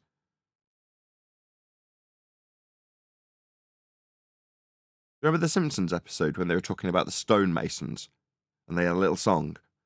Who holds back the electric car? We do. We do. Remember? No, I don't remember that. Right. Well, they're just, how much credence you give to the Simpsons variation on what Freemasons are is up to you. But I'm just saying, back in the day before we had this prevalence, there was the notion put out into the public by the Simpsons that it was being very much held back by a certain group of people who wanted to benefit from oil. That was the narrative they were telling you at the time in the late 90s. Well, now here we are, fast forward, 10 or 20 years later, and somebody who's going to space has come to the forefront in an industry that's absolutely been established for hundreds, well, at least 100 years for many of the players. Suddenly there's a big player out of nowhere. Oh, I wonder why. Well, he's going to space, isn't he?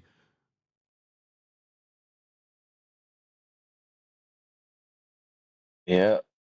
But then it's just funny now with the current narrative and what's going on. Like, it's almost now he's become kind of an enemy to the same people that were cheering him before. It's a very weird dynamic in the world right now. I gotta say. You gotta laugh though, ain't you? When you're looking in from the outside as we are now, you kind of just look at it and go, wow, the masses are kept well and truly in their place with all of this stupid nonsense that we talk about.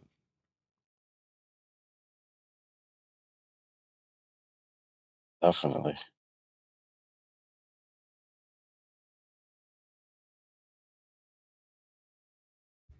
People are dumb, Adam, what therefore. up, bro? As much as we maybe in this arena of flat Earth hint at something I'd like to get divorced further and further away from, the notion of the powers that should not be, these grand controllers. Like, maybe it's a lot more organic. People are dumb creatures, and we experience how the anti-flat earthers are trying to get around a rhetoric that they can't, and the kind of crap that they come up with on the spot simply goes into the rhetoric of the day, and then that spreads throughout the masses as time progresses. We see it with people like Andrew Thomas Young and, to a lesser extent, the people who are on YouTube peddling that stuff. At some point, Arwin picked up on this like 6 or 7 years ago when he was like realizing that at some point your nonsense that you peddle to get around the garbage that fails in heliocentrism can become part of the rhetoric. Yeah, if it's a jigsaw piece that fits nice enough for people to regurgitate, then it just becomes rhetorical and people will repeat it. Well, there's no reason why Arwin or Baldwin can't just produce a bit of rhetoric that overcomes some nonsense rhetoric in heliocentrism, and that just becomes part of the story with his name ascribed to it. Why not? That's how all the other bullshit rhetorics have come into existence. That, in other words, the reality of the world that you think you live in as a baller is dictated by the mind's eye of whoever's inventing it.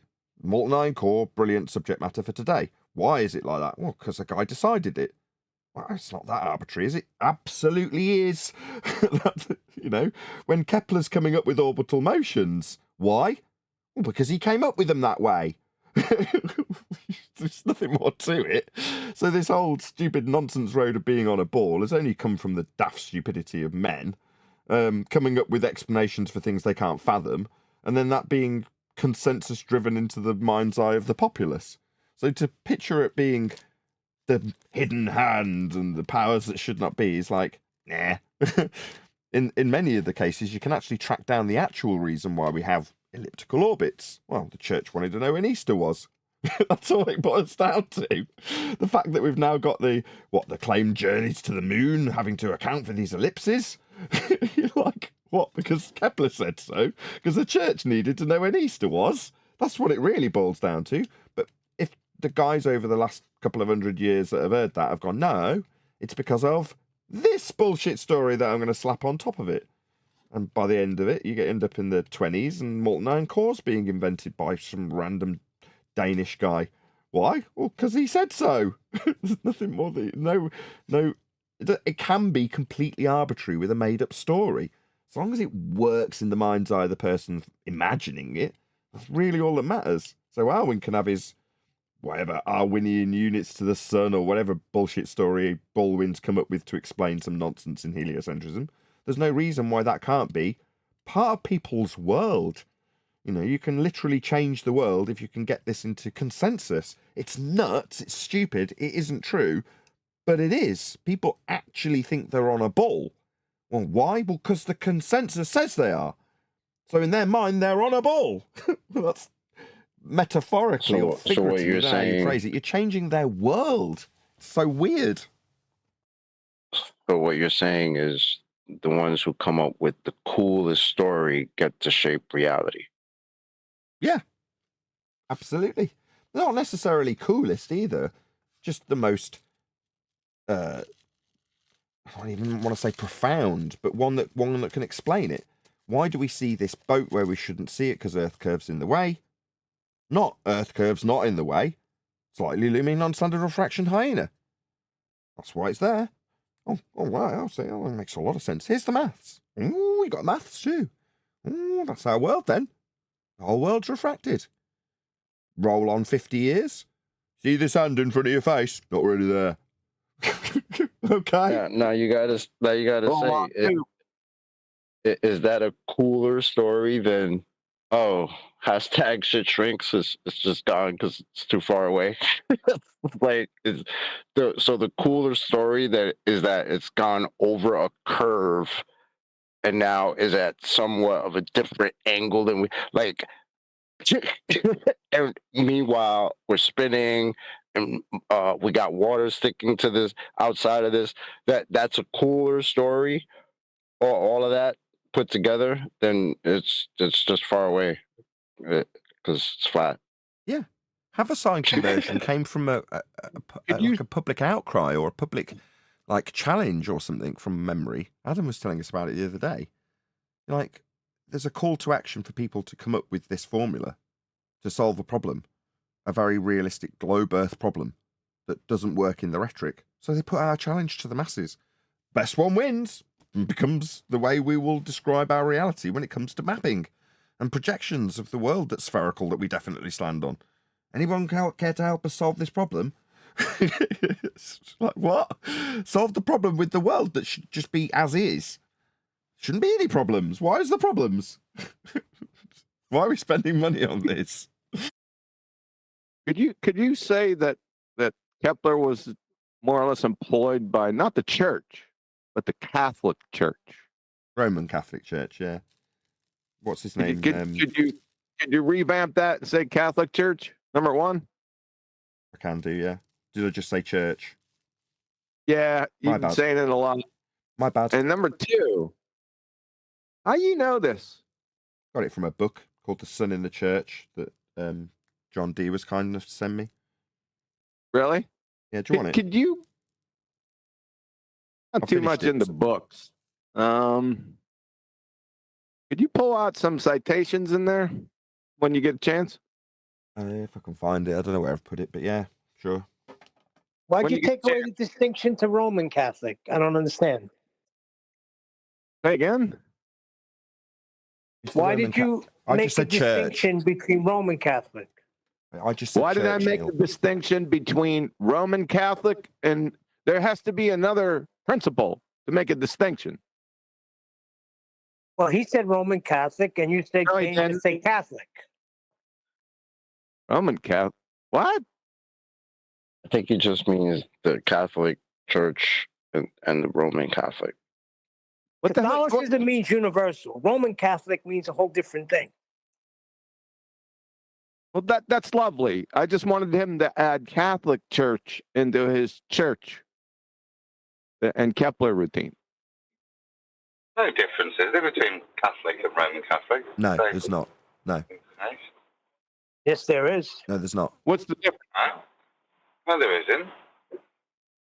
Oh, no, There's only one Catholic Church. There's only one church. The word Catholicism means universal. When you say Roman Catholicism, you mean Roman Catholicism, Roman Catholic universal, Roman universal. Totally different. There is only Roman Catholicism. There isn't another type of Catholicism.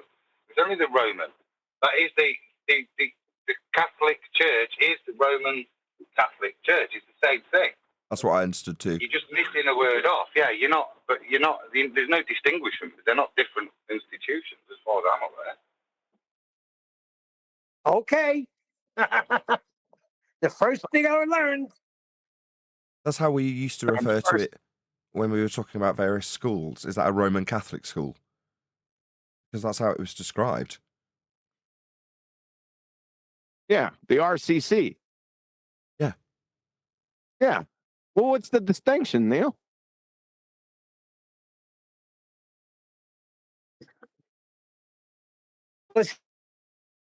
One's in Rome. I'm listening. Roman Catholicism is specific. The Roman Catholic Church. Yeah. And? Where's the Catholic Church at? In Rome? Christians. You want Christianity to be universal. You just don't want it Roman. That's where he drew the distinction. That's where he drew the distinction, Neil. He said, don't just say church, Nathan, when you're talking about the behest of the, quote, church. Please say at the behest of the Catholic Church to make the distinction. And I've gone, my bad. Yes, no problem. Which I've probably said at least 6 times and always make the same mistake. But there we go. I get it. Continue. Roman Catholicism is the same as Catholicism. Okay. Yeah, but not the same as Christianity when I just say church, which is the whole point of QE's objection. Anyway. I'd like those citations on my desk by tomorrow, COB. You're not the boss of me. If I can find that book, I'll dig it out. Okay. Bastard. I knew it's nefarious intent when he sent me that book. He knew he would corner me into giving citations at some point. Bastard. I like the spin on it. I've heard you say it a number of times. I always wanted to get back to it. But I'd like that for my coiffure. I would rather just post it you. Post a book. Yeah, that's easier than digging out the citations. I'm not reading that damn book. Why not? Because I got better things to do. Very good read, actually. It might be, but I'm not a big. I don't sit down and read books anymore. Neither do I normally. I added anymore because I never really liked it to begin with. Neither did I, really. But anyway, I always like manuals. Non-fiction. I get down to about the page number 1. Sometimes the forward, and I'd be like, oh, boy, I can't do this. The Haynes manual? No, not a book. Not a tech manual. Oh, okay. They're different animals. Yeah, I don't like novels. Fiction. I'm not a big fan. Where's Adam at? Adam! Sorry, we have to do some back office stuff. Just take a quick second. Adam! What's up? Time bandits or no? No, I said no yesterday. All right. I've got a different one. I can do a different presentation. How about Straight and Level Flight? Your all-time favorite of mine.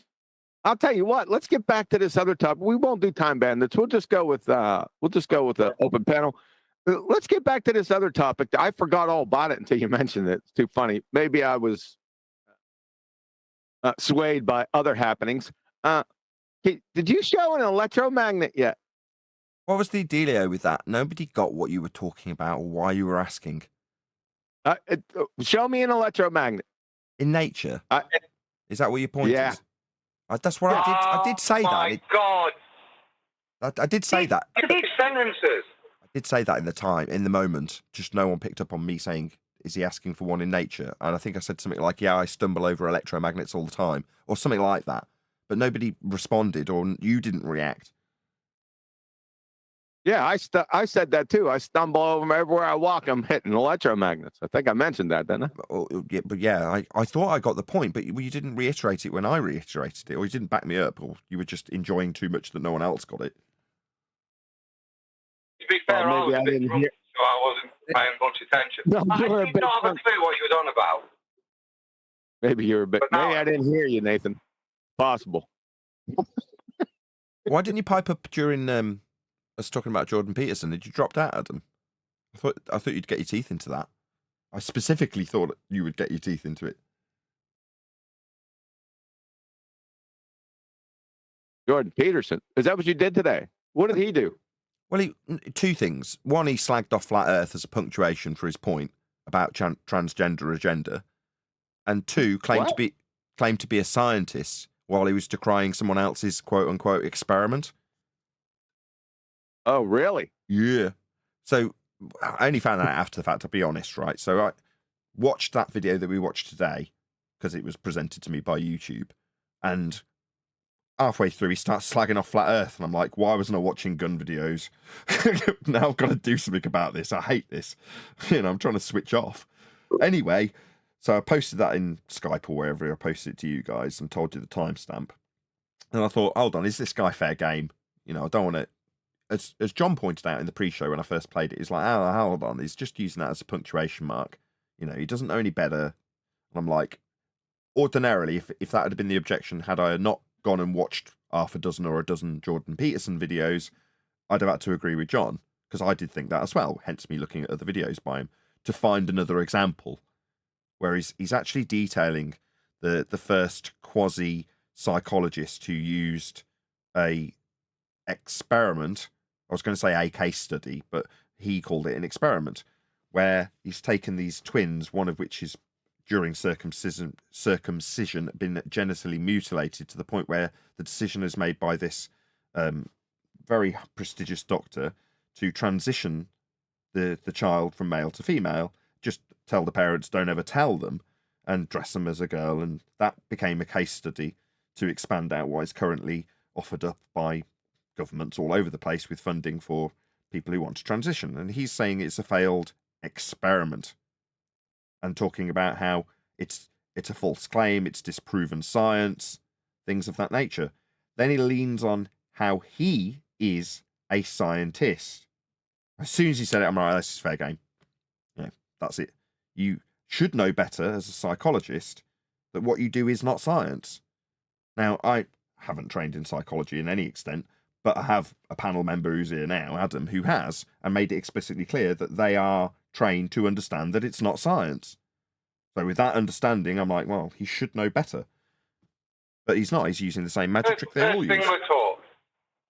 First thing you were taught. First thing you're taught. I was going to say that. In that field, it's like, come on, because you're doing science, you've got other A levels, and the teacher goes to great lengths to point out this is a weird subject. Yeah, it's a bit humanities based.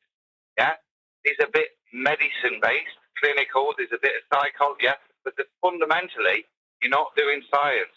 And they then preface that to then say, and this is how we're going to evaluate stuff. The way in which, because we can't elucidate a definitive cause and effect in human beings, that's what psychology is the study of, very difficult unless you're a Nazi, then you can start to maybe give more cause and effect. Like, you will not be able to walk if I cut the muscles off your legs, or if we subject you to this. So they make it quite clear that the way we're going to have to reach a conclusion is in a correlative manner, because it's the only way we can kind of humanely test things. We have to limit it and understand what we are actually exploring.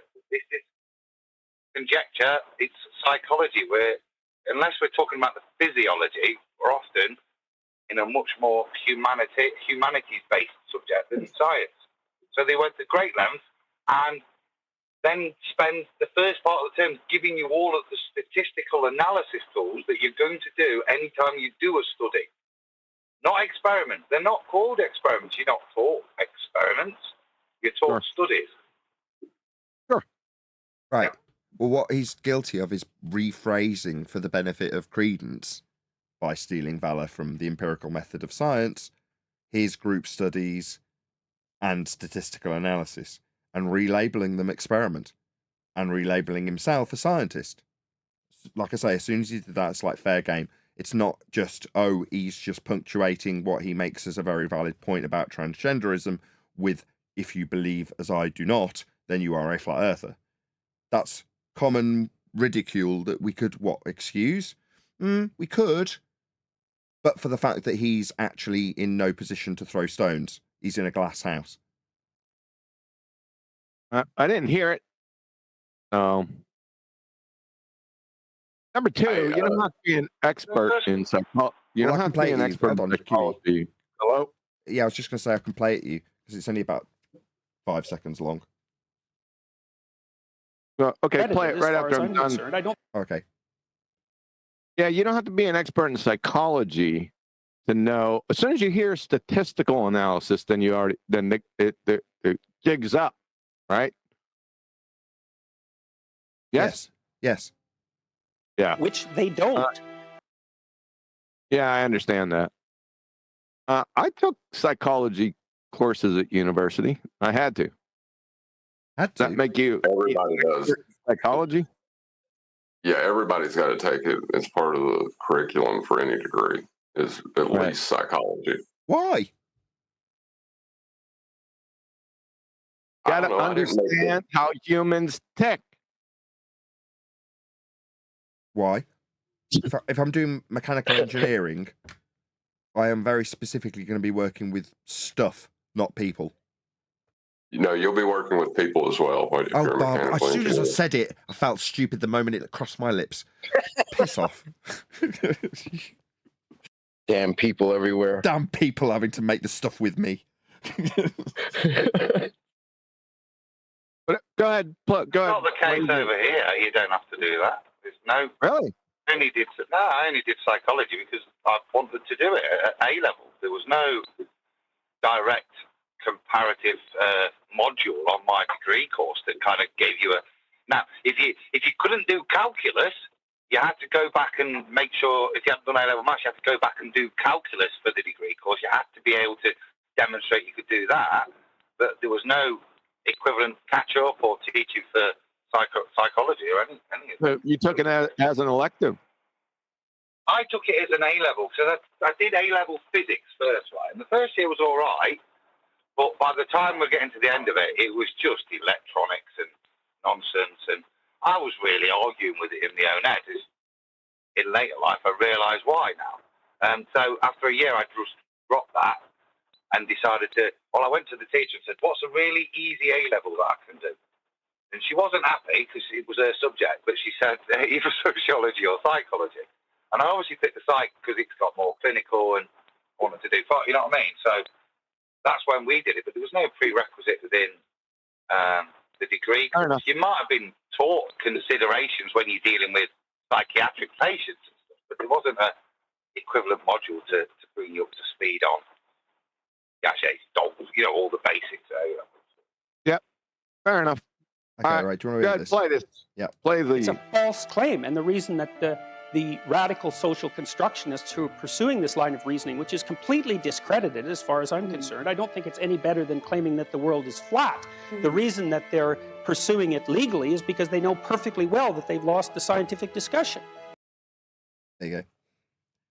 Scientific. Bastard, isn't he? He's you can see that's a buzzword. I don't hear or can't tell whether he would think the Earth is flat or not. I know he'd think it's round because he's a science dude. He thinks science is his new religion, isn't it? But if you listen to that, I don't think he's having a dig at us. He's kind of playing on the psyche of people with the recognition that flat Earth is a topic that people have an opinion on now. So I'd take that as a compliment that he's using this topic to get people to make a point to people. That topic has resonance in everybody's mind now. You either think it's stupid or you think the state's corrupt. But you hold an opinion on flat Earth now. Play it again one more time. Nick. Yeah, please.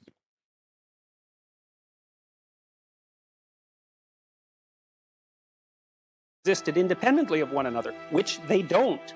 It's a false claim, and the reason that the radical social constructionists who are pursuing this line of reasoning, which is completely discredited as far as I'm concerned, I don't think it's any better than claiming that the world is flat. The reason that they're pursuing it legally is because they know perfectly well that they've lost the scientific discussion. I get it. So there's no science with flat Earth. No, it is derogatory, isn't it? We can't prove our point, and they can't prove their point either. And we're the example of not being able to prove your point. Via science. Via science. Yeah, but it's what? Exactly, QE. Via science. Well, no. What you're proving isn't science, and what you're holding as a standard for us wouldn't be the purview of science. There's a whole misunderstanding about science. Why? Well, because what he draws from statistical analysis and consensus is the inference of science, and then holds that standard against us. Yep. Numpty dipshit. Fair game. Yeah. Go on, John. I was going to say, the what is of the how, why. If you understand what the words mean, he just said gibberish. It's just kind of cute when it's us that science is thrown at like we're stupid idiots, right? When we come upon the fact that it's flat, and all of a sudden, no, science, flurf, right? we got all this science that proves the globe. What are you talking about? He hasn't been keeping up on the flat Earth debate, has he? No. Right? Like, I mean, what else did we get in the 2015, 2016? Oh, science all over the place. Yeah, science. Until all of a sudden, we all right, so show us the science, please. Can it was all of a sudden, too. The thing that annoys me more is when someone like Jordan Peterson does that, steals the valor of science, where the pseudoscience heliocentrists would do the same. He's only doing it out of necessity because everyone around him does it. So he sees pretender clown Muppets that have people nodding because they've used that terminology. So he's said, well, can't beat them, join them. I'll just do the same to lend credence to what I say. However, compared to the majority of Muppets he's stacking himself up against, that he's got to fight for the appeal of the audience in that regard, he actually does do exceptionally good study. When he shows his sources and shows the validity that he's offering based on, I'm not saying the sources are correct, I'm just saying he's at least got them to show. So when he offers up his opinion, which is all it is, he can back it with decent citations, decent sources, decent statistical analysis, decent surveys. And you go, I will lend the credence that they are worth to them. Now, they're not empirical, but he wants his point to be empirically understood by the people who he's talking to. So he uses those words where he doesn't need to. I wouldn't have taken any more or less credence from what he said about his opinions of the transgender agenda for the sake of argument if he did or didn't say science alongside those words. I'd take them at their value. Now, don't get me wrong, the general masses who he's got to appeal to need more, which is a shame. But as a standard, he should hold a higher level for himself. Now, maybe you've got to jump over a few of those hurdles that you might not want to, and use a few tactics and techniques like claiming science where you haven't got any to get ahead in the game. Maybe. But, you know, when I'm sitting here poor, you think, well, I haven't sacrificed my integrity, even though apparently I'm being claimed to have a lack of it by people who've never met me or spoken to me. But I haven't done that. You think, well, is it at my detriment? Yeah, probably. Because the people who get ahead tend to not care as much about those little, oh, it's not that important that I claim I'm a scientist when I'm not. And I know I'm not. Who cares? It means the point. The greater good. The greater good. You're like, oh, sod the greater good. Scientists like me. Yeah. Yep.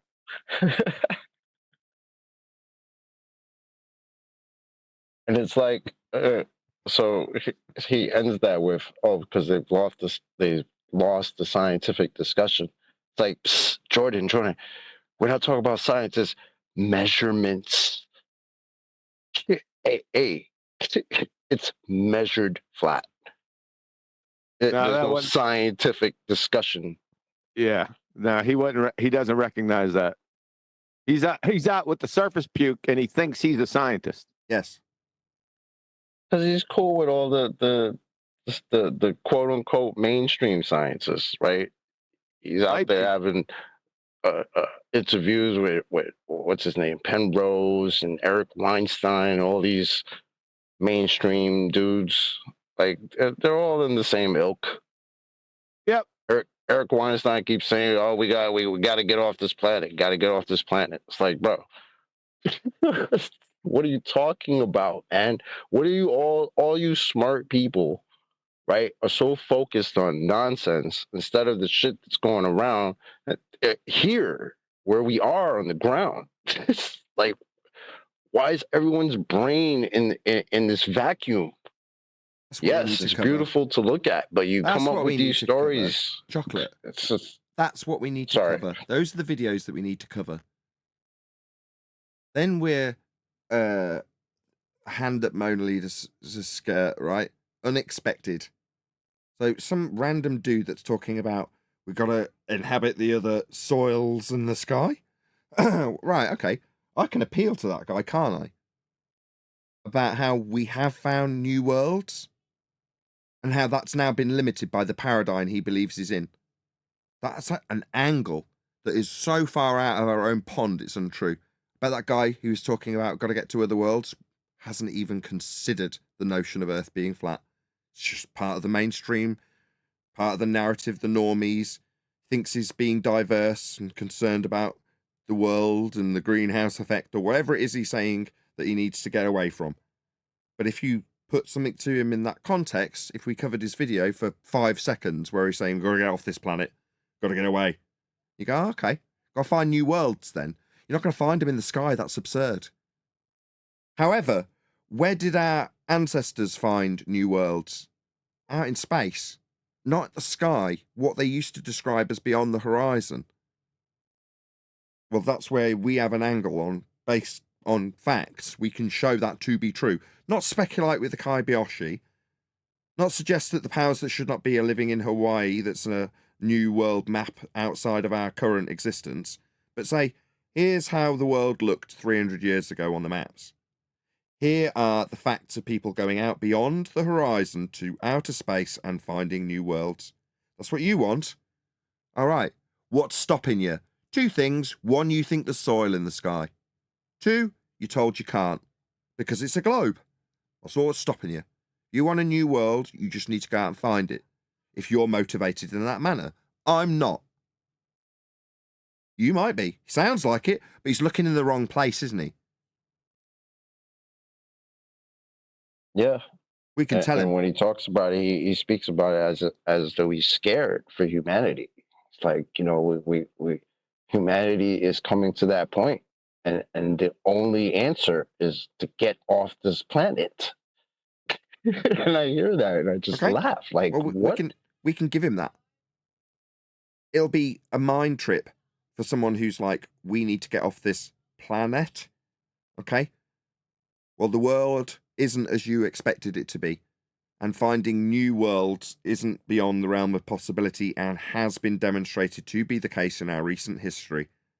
And what we knew as space has now been hijacked by people who want to keep you well and truly where you are. If you want a new world, potentially there is one for you to find. It's just not in the sky. Now, that doesn't require me to prove Earth's flat to put that notion to him. I just have to show how the worlds have been found and what the people of them are now dealing with us, developing, have economies, products to sell us. Yeah, you just have to go out and find them, right? Well, they say there isn't any more because you just come back on yourself if you kept going in that direction, is what they say.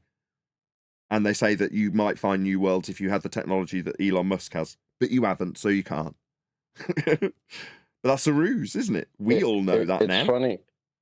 It's funny you say that because he is a big admirer of Elon because he thinks Elon's mind is in the right place. Like, we got to go to Mars. He just doesn't agree because he thinks there's a problem with chemical rockets. This is what his problem is. Right? He doesn't think we can get there the conventional way, like putting a person on a rocket and flying there. Right? He thinks there's something else that we can do to figure out how to get to this light in the sky that it's detrimental for humanity to get to. This is our man. I don't even know this guy's name. I don't care. These are the people that we need to be dealing with, talking about, covering and responding to.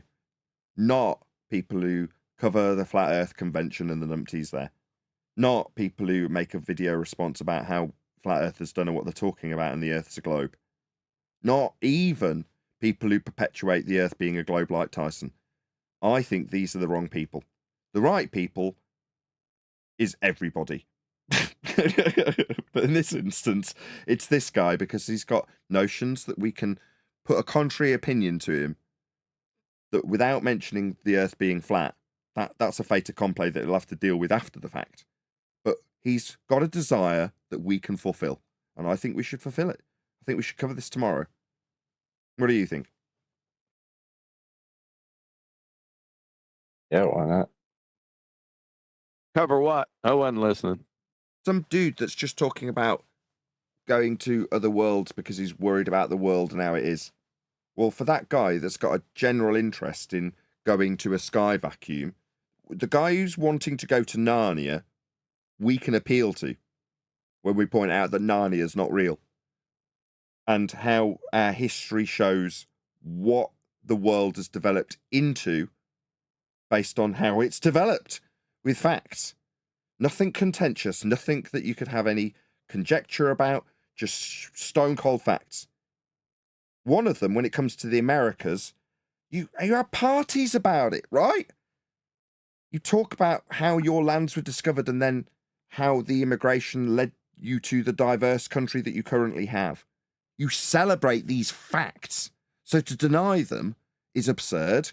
Therefore, you can approach it from an angle that is not contentious when you talk about discovering new worlds in those terms. not in the sky. Are you saying the sky vacuum is fake? We know that's the case, but the heat does not. Does he? Oh. I don't even know who we're talking about. Who are we talking about, Chocolate? Anybody. Video Anybody. guy. That's my point. Anybody. The guy I brought up, his name is Eric Weinstein. And so we're going to find Eric Weinstein's quote and go in, the second law of thermodynamics? Yeah, I'm going to respond to his concerns about finding a new world and tell him Why don't we just ask him?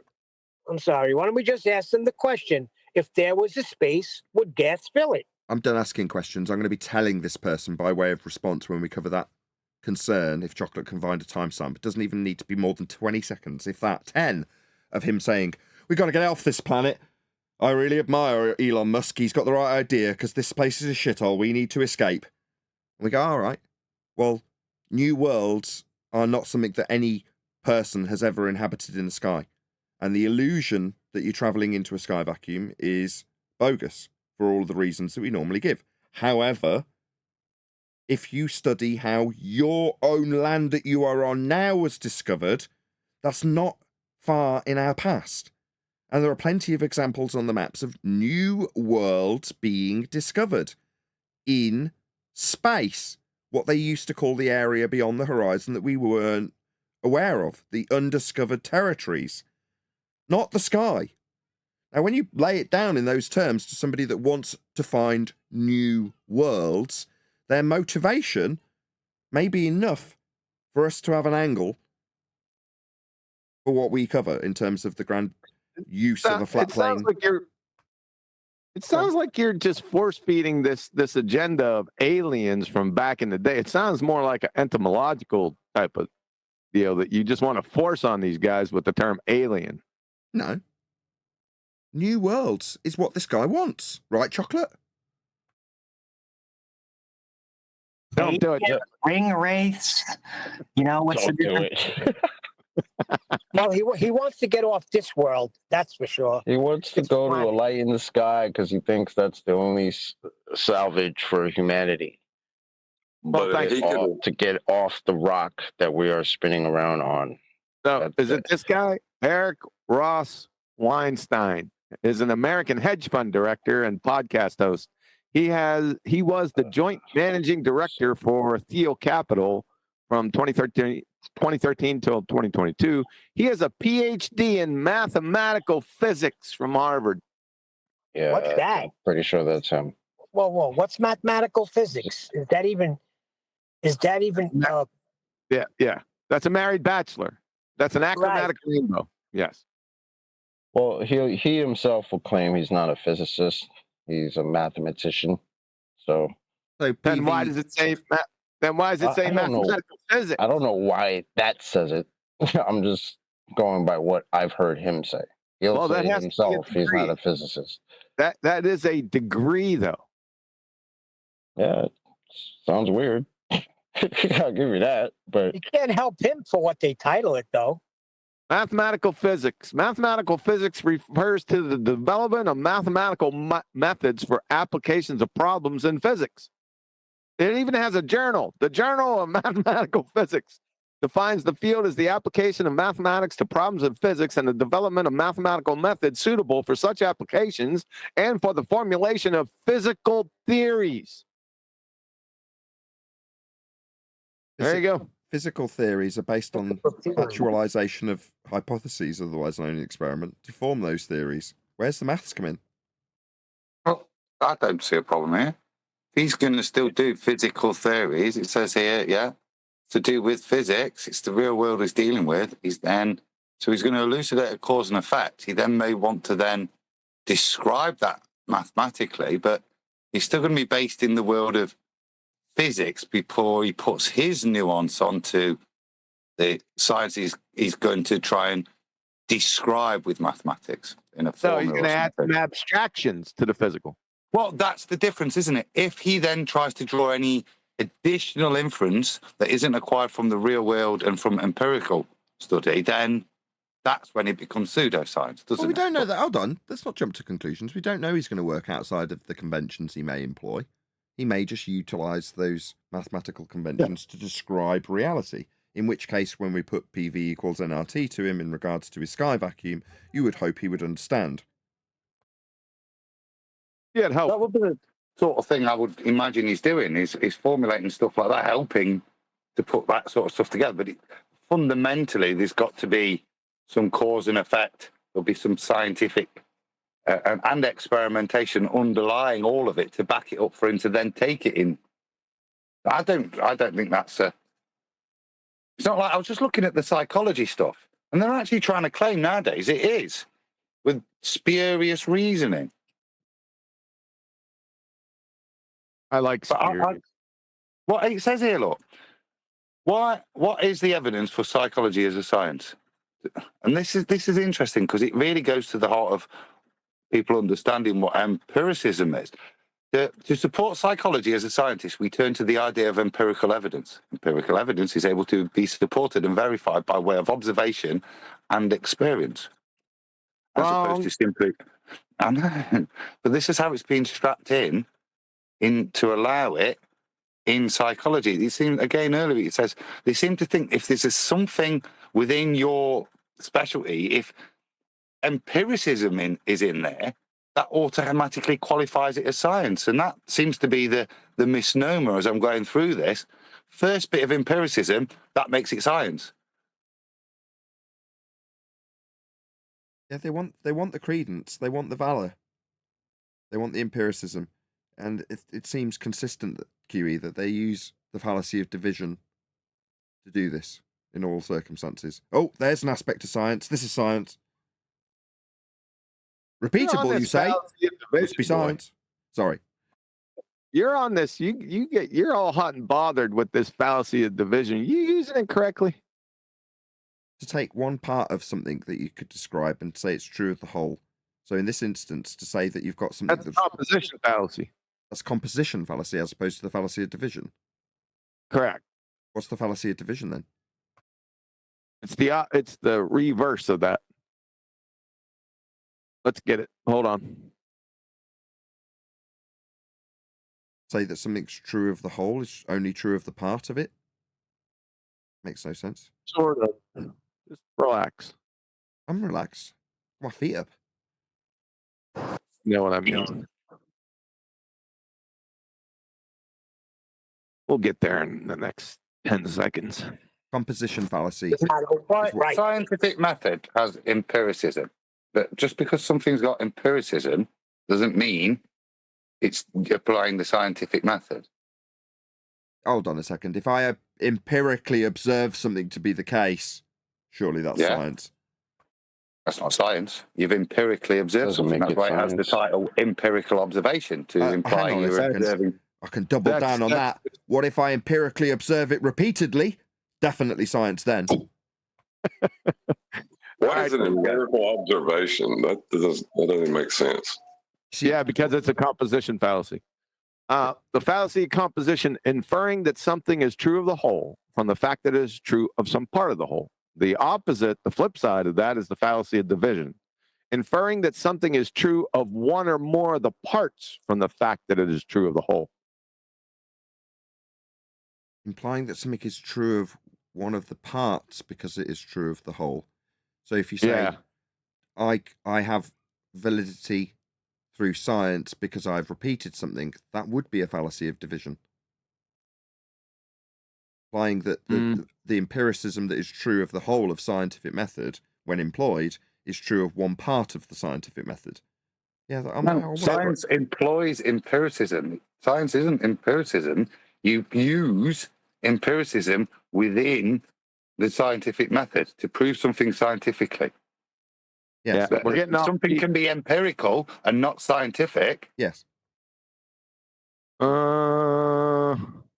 Psychology is my cited example. Psychology is empirical, but it is no way scientific. Define empirical. I'll give it to make observation. No, to test by experiment. And then, it comes from observation. You have to observe it. That's the primary thing, yeah, that you're able to observe it.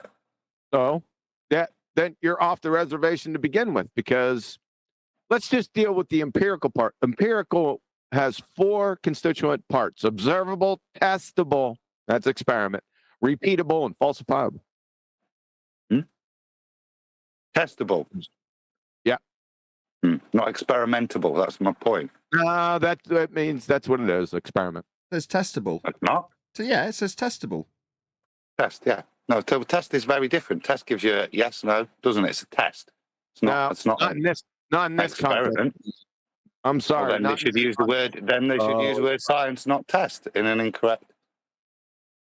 Not in this context. It doesn't, Adam.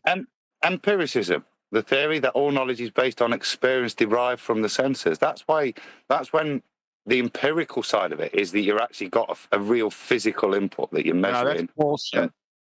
That's not. That's what empiricism is. No, it's not. No, it doesn't. Empirical conclusions are observable, testable, repeatable, and falsifiable. From San Jose State University. From the University of Colorado, the natural and physical sciences, which we're talking about, use comparative critical thinking that require that conclusions be based upon empirical, which is observable, measurable, testable, verifiable, and falsifiable. Word, adjective, empirical, based on or concerned with or verifiable by observation or experience rather than theory or pure logic. It requires you to be. It's not incorrect. That's a definition. It's incorrect. Adjective. You're just parroting friggin' wiki definitions. You're going right down the list. I'm just reading a straight definition. I don't see a problem with that. That's how I. You're reading right down Google. How does that compare to the ones I gave you that have cowbell? Because I haven't had a chance to research and sat there with the thing, but I could go and get that.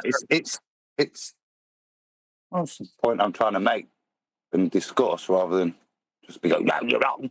Yeah? Well, go ahead and research. Well, yeah, I just pummeled you. Well, I don't think you have. So it's been happening a lot.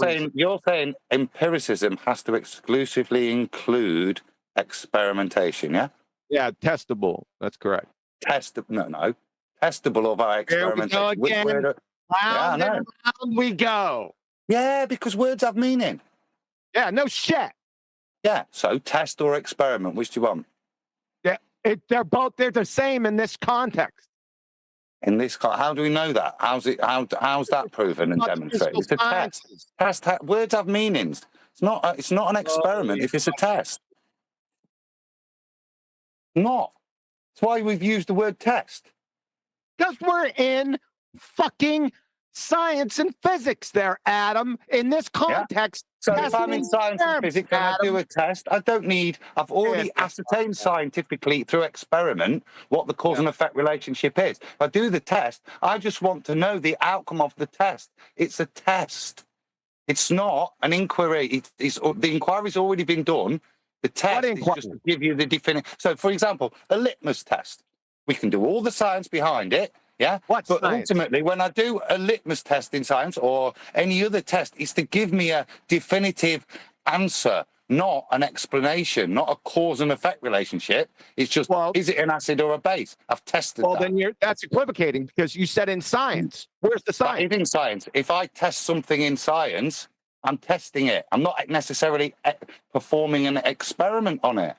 Yeah, sure. You can test it. You can test patients. You can test students. Yes or no. You pass, yes or no. Yeah. That's not what we're talking about. Talking about the use of the word test. No, we're not. We're talking about the word empirical. What is it? Yes, and empirical then has been reminded, QE saying that it has to have the term experiment and testing. And testing and experiment are the same thing. No, that's not what he said. He said the definition includes the word testable, and in that context, testable means experiment. That's his point. Why? And that's my point. Why does it have to mean? Why in that context? Why? Because empiricism doesn't require that to me. Empiricism is about the real world, not theory, not logic. That's why it's empirical, because it's coming from. You can do other empirical things. It doesn't have to be part of the supportive process of science. But if That's it's not my point. testable, how can it be repeatable then? What? The falsifiable kills you. You're in over your element, Arwin. The falsifiable kills you, Adam. I'll come back because I've not got the stuff to back it up now to address it, but I do disagree. All right. Fallacy of division. I'll try and support the argument, QA, because that seems sensible. I know. I heard you the first time. Good. Best wishes. Fallacy of division. Inferring that something is true of one or more of the parts from the fact this is the reason why we're here. So it's the opposite of the composition fallacy. Follow? Yes, I think so now. I think I got it. It's hard to apply it. I have a couple examples. For the composition fallacy, it's easy. Example, empirical, observable, testable, repeatable, and falsifiable, not just observable. Because that's one part of it, not the whole. And the example for a fallacy of division, inferring that something is true of one or more of the parts from the fact that it is true of the whole. Example, atoms are natural. Everything is made of atoms, therefore everything is natural. Gotcha. They're hard to apply. The fallacy of division is hard to apply sometimes. I got to really study hard on that one because that throws me outside that example. Okay. I'll be a bit more conscientious. Nathan throws it around like loose change. I get lost, Neil. It's still a fallacy, though, so it's got to major on the minors of which fallacy it is. It's still fallacious. Yeah, sure. But Neil's right. I do like to get the identification of the fallacy correct. I often get it wrong, but so long as you are actually identifying a fallacy and your description of what they've done to make it a fallacy is correct, who cares if the title's wrong? Could apply, but I'd prefer I was just right in terms of labeling it correctly. If it's a composition fallacy, when they say, oh, well, I've repeated it. No, to suggest that it's true of one part, to suggest that it's true of one section of what is actually only inferred when true of the whole. So therefore you need all of the steps of science for it to be science, not just the repeatability aspect. That's a composition fallacy, not a fallacy of division. I'll just remember that. I'm lost on the whole test thing. I thought when we're talking science, it means experiment. Am I wrong? Yeah, but he's saying you could do tests outside of it. I'm saying to have a test, you've got to have had science behind it, but the test in of itself doesn't mean you're doing science. Oh, that's weasel. I know, it's good, isn't it?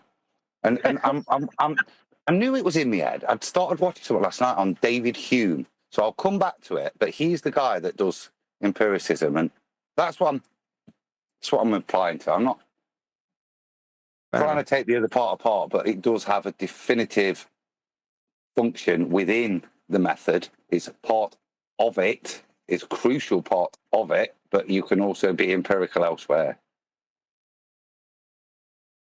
I'd like to see it. Yeah, I'm gonna. Example.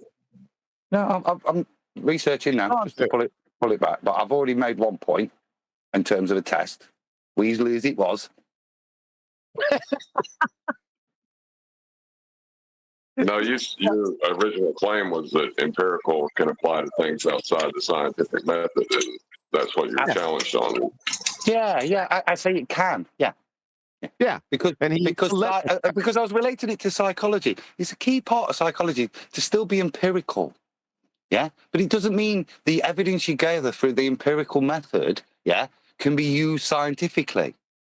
Can't. Can be used in a correlative way, in a study way.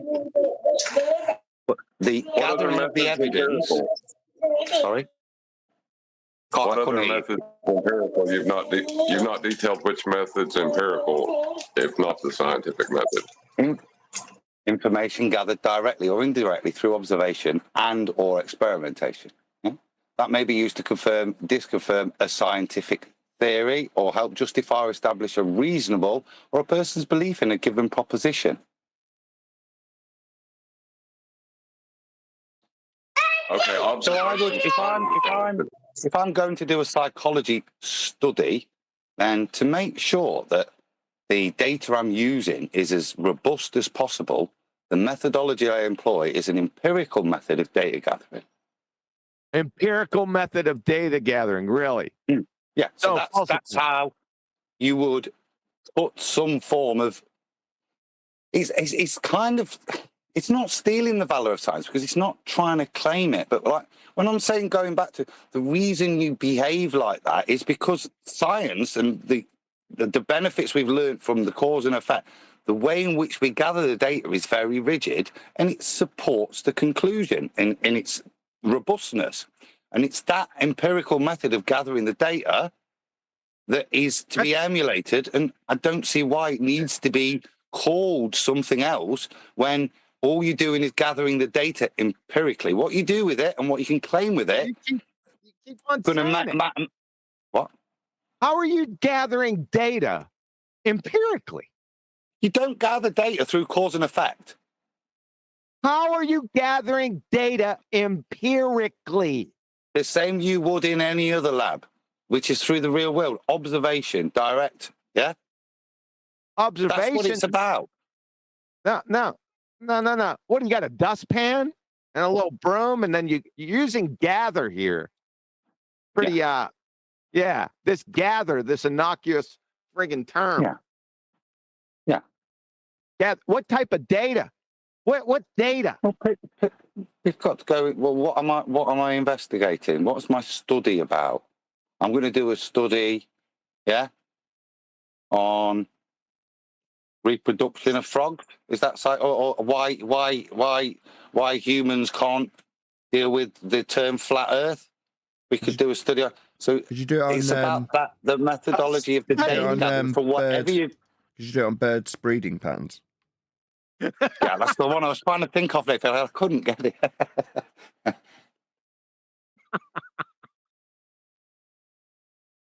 So what? I want to know too. How do you empirically gather data and describe the empiricism of the gathering? I'll tell you what would be useful. You guys tell me what you think empirical means. Then I does already it just told mean you. science? Wow. How about I'll give that a go. What it is. Observable, testable, repeatable, falsifiable. Scientific I was just going to evidence say. in court. San Jose State University. So, what? The empirical scientific method. Scientific that's not empirical. It doesn't. If I'm gathering empirical evidence, yeah. So those four things are what? Say again. Observable, testable, observable. So I think whether we're doing a scientific bit of that we're going to do it, gathering this evidence for an experiment, it's within the experiment, fine, or I can observe it in other ways. So that I don't think a psychological study fails in terms of observation. Observation of a natural phenomenon, it does. Distress is natural. That's okay. So, but you got observable, all right? Testable? Testable. Well, that's what we're doing, isn't it? How are we gonna get these people to administer an electric shock? Oh yeah, it's causing stress in them. Repeatable, it's testable. Yeah. This is Weasley. No, it's not, because I'm not going to make a science. No, I'm not going to make a scientific statement at the end. I'm going to make a statistical analysis within a study. But I've gathered my data in an empirical manner. I've got empirical evidence for the shit I'm about to presuppose based on statistics. That's not evidence. It's based on stats. That's not evidence. That's statistical evidence, but that's not actual evidence. You're not proving anything with statistics. No, I'm not. But I've gathered the data empirically. That's we're in a circle jerk. I know. Hello, pour an owl amongst the head boys. Go an electromagnet. An owl amongst the what?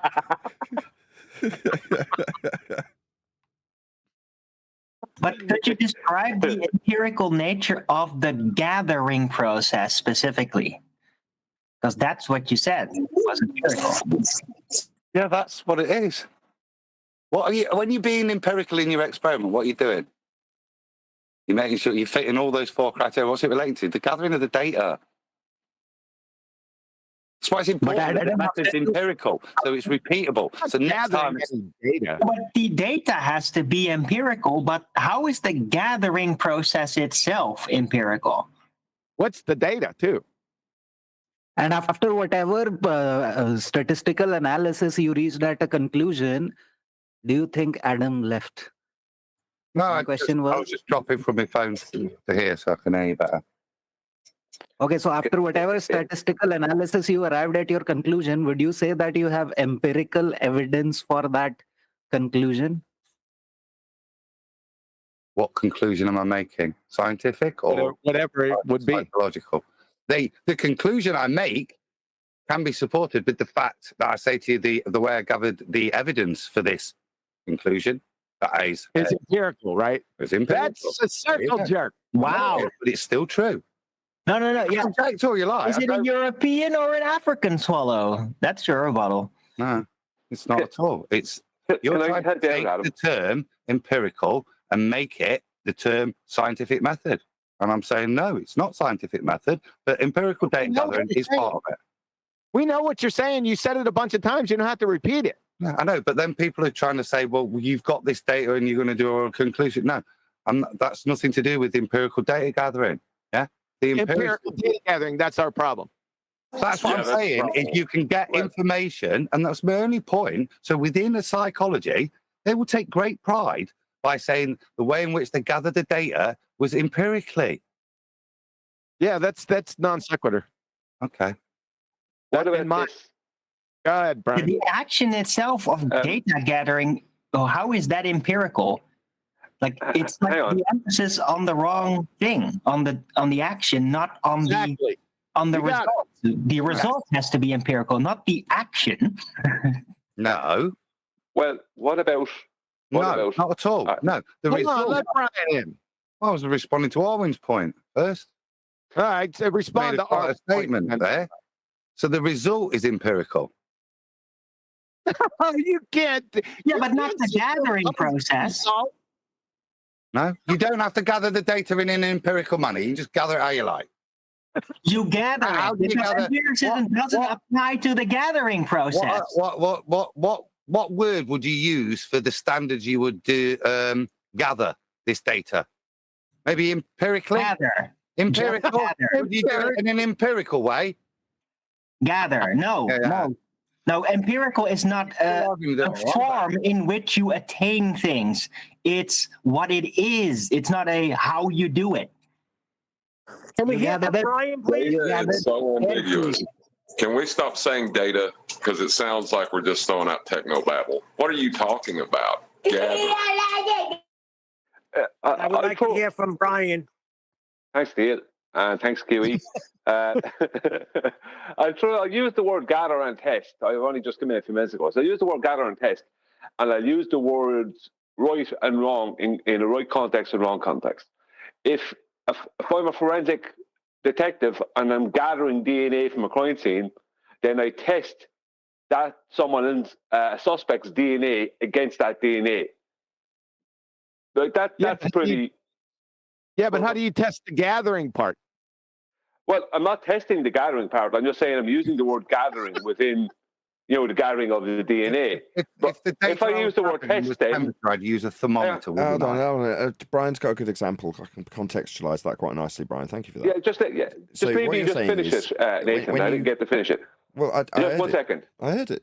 You're saying when they gather up there's blood samples, right? The test will be to see if it matches the blood at the crime scene.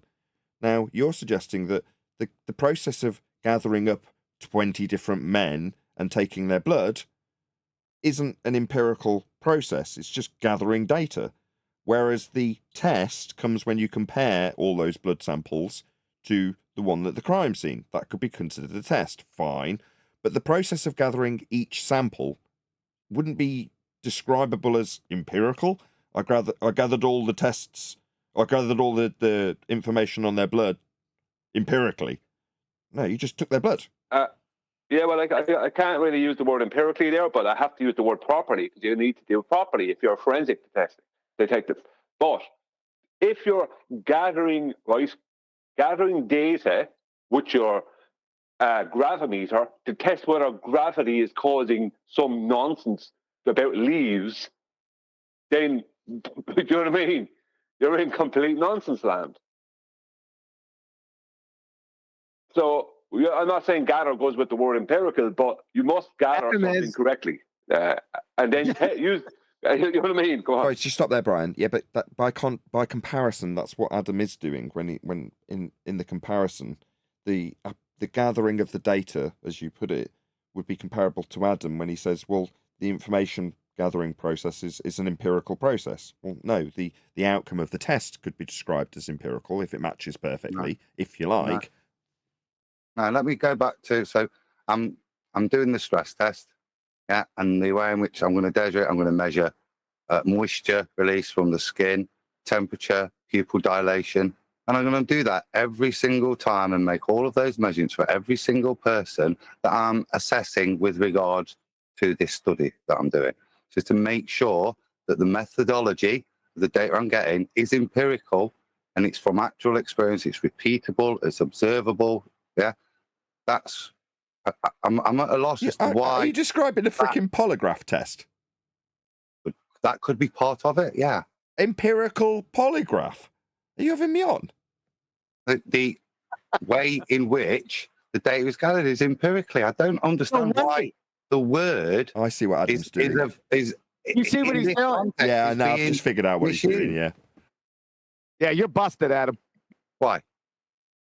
Don't say I am. Explain why then. Because clearly I'm not doing this to shut the fuck up and I will. Contrarian. I'm asking. I don't have an issue. Oh my God. Dan, you won't shut up. Can you continue, please? Tell me why I can't explain 6 times. Because you're putting the word empirical on the data gathering, which is non sequitur. You ain't testing the data gathered.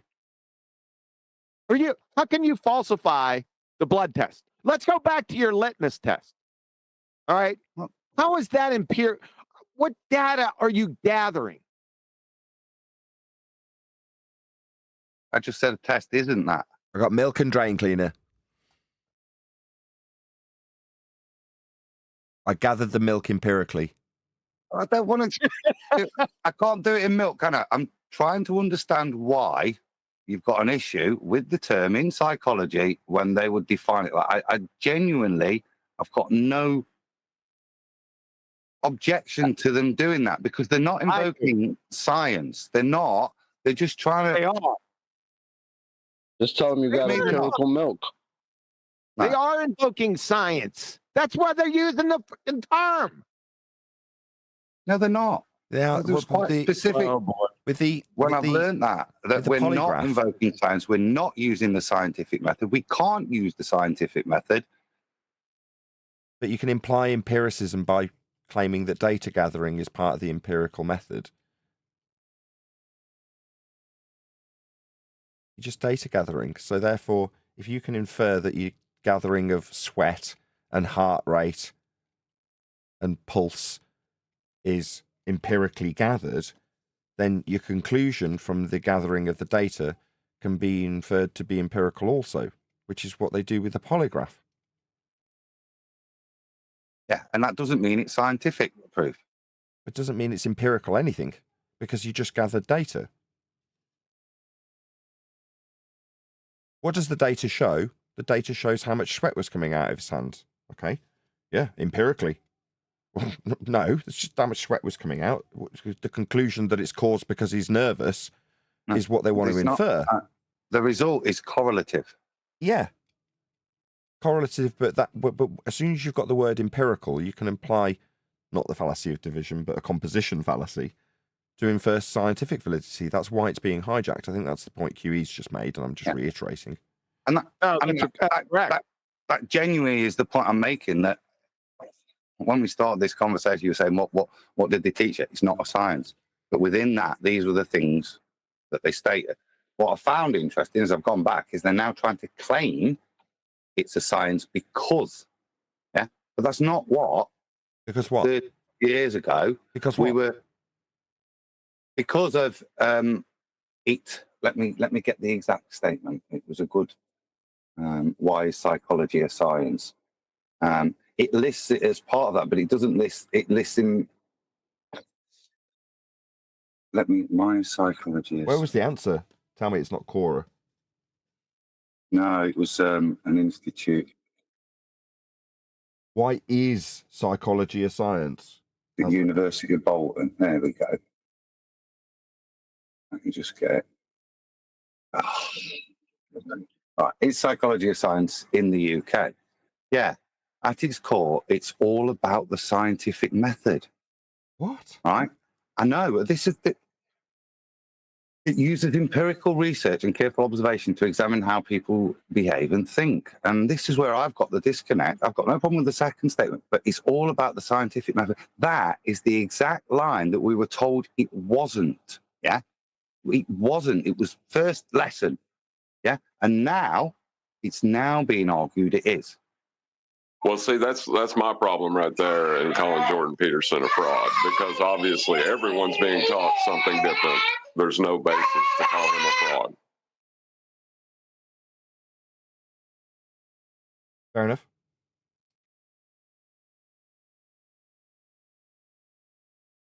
That's why this show is the best.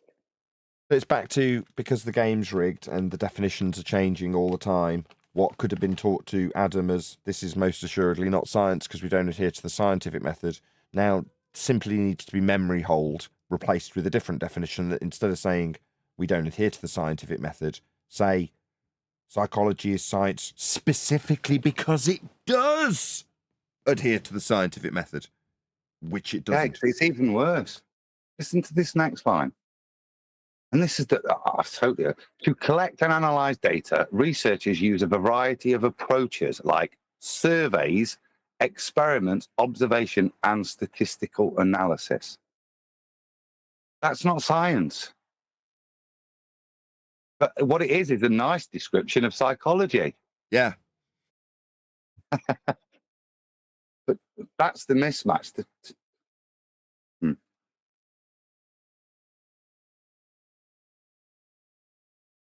Can you just bring up the definition of pseudoscience? See if that's changed.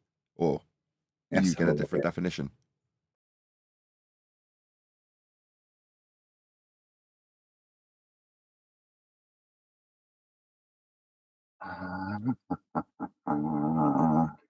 Don't want Wiki. Don't want Merriam-Webster. Stanford Encyclopedia of Philosophy. That's useful, isn't it?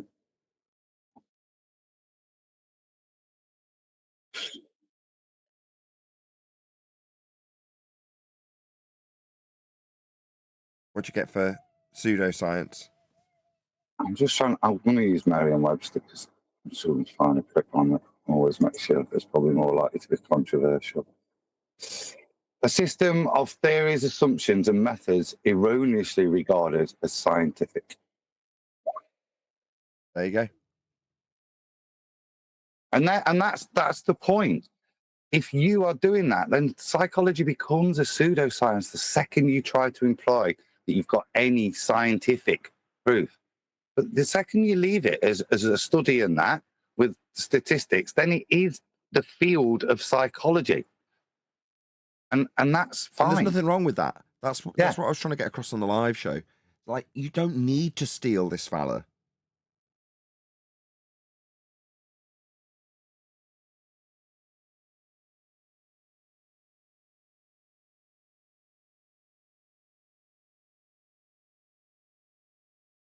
Anyway, is that where we're around? Looks like it. With that, I'm going to say a huge, massive, enormous thank you to both Discord and G+ panels for making today's after show possible. And of course, a massive thank you to all of you in either Nathan Oakley 1980 or Nathan Oakley Premiering streams, hopefully smashing the super chat, liking, commenting, sharing, subscribing, joining as a Nathan Oakley 1980 channel member, and all that good stuff. I've been Nathan Oakley, and I will see you all in the next video.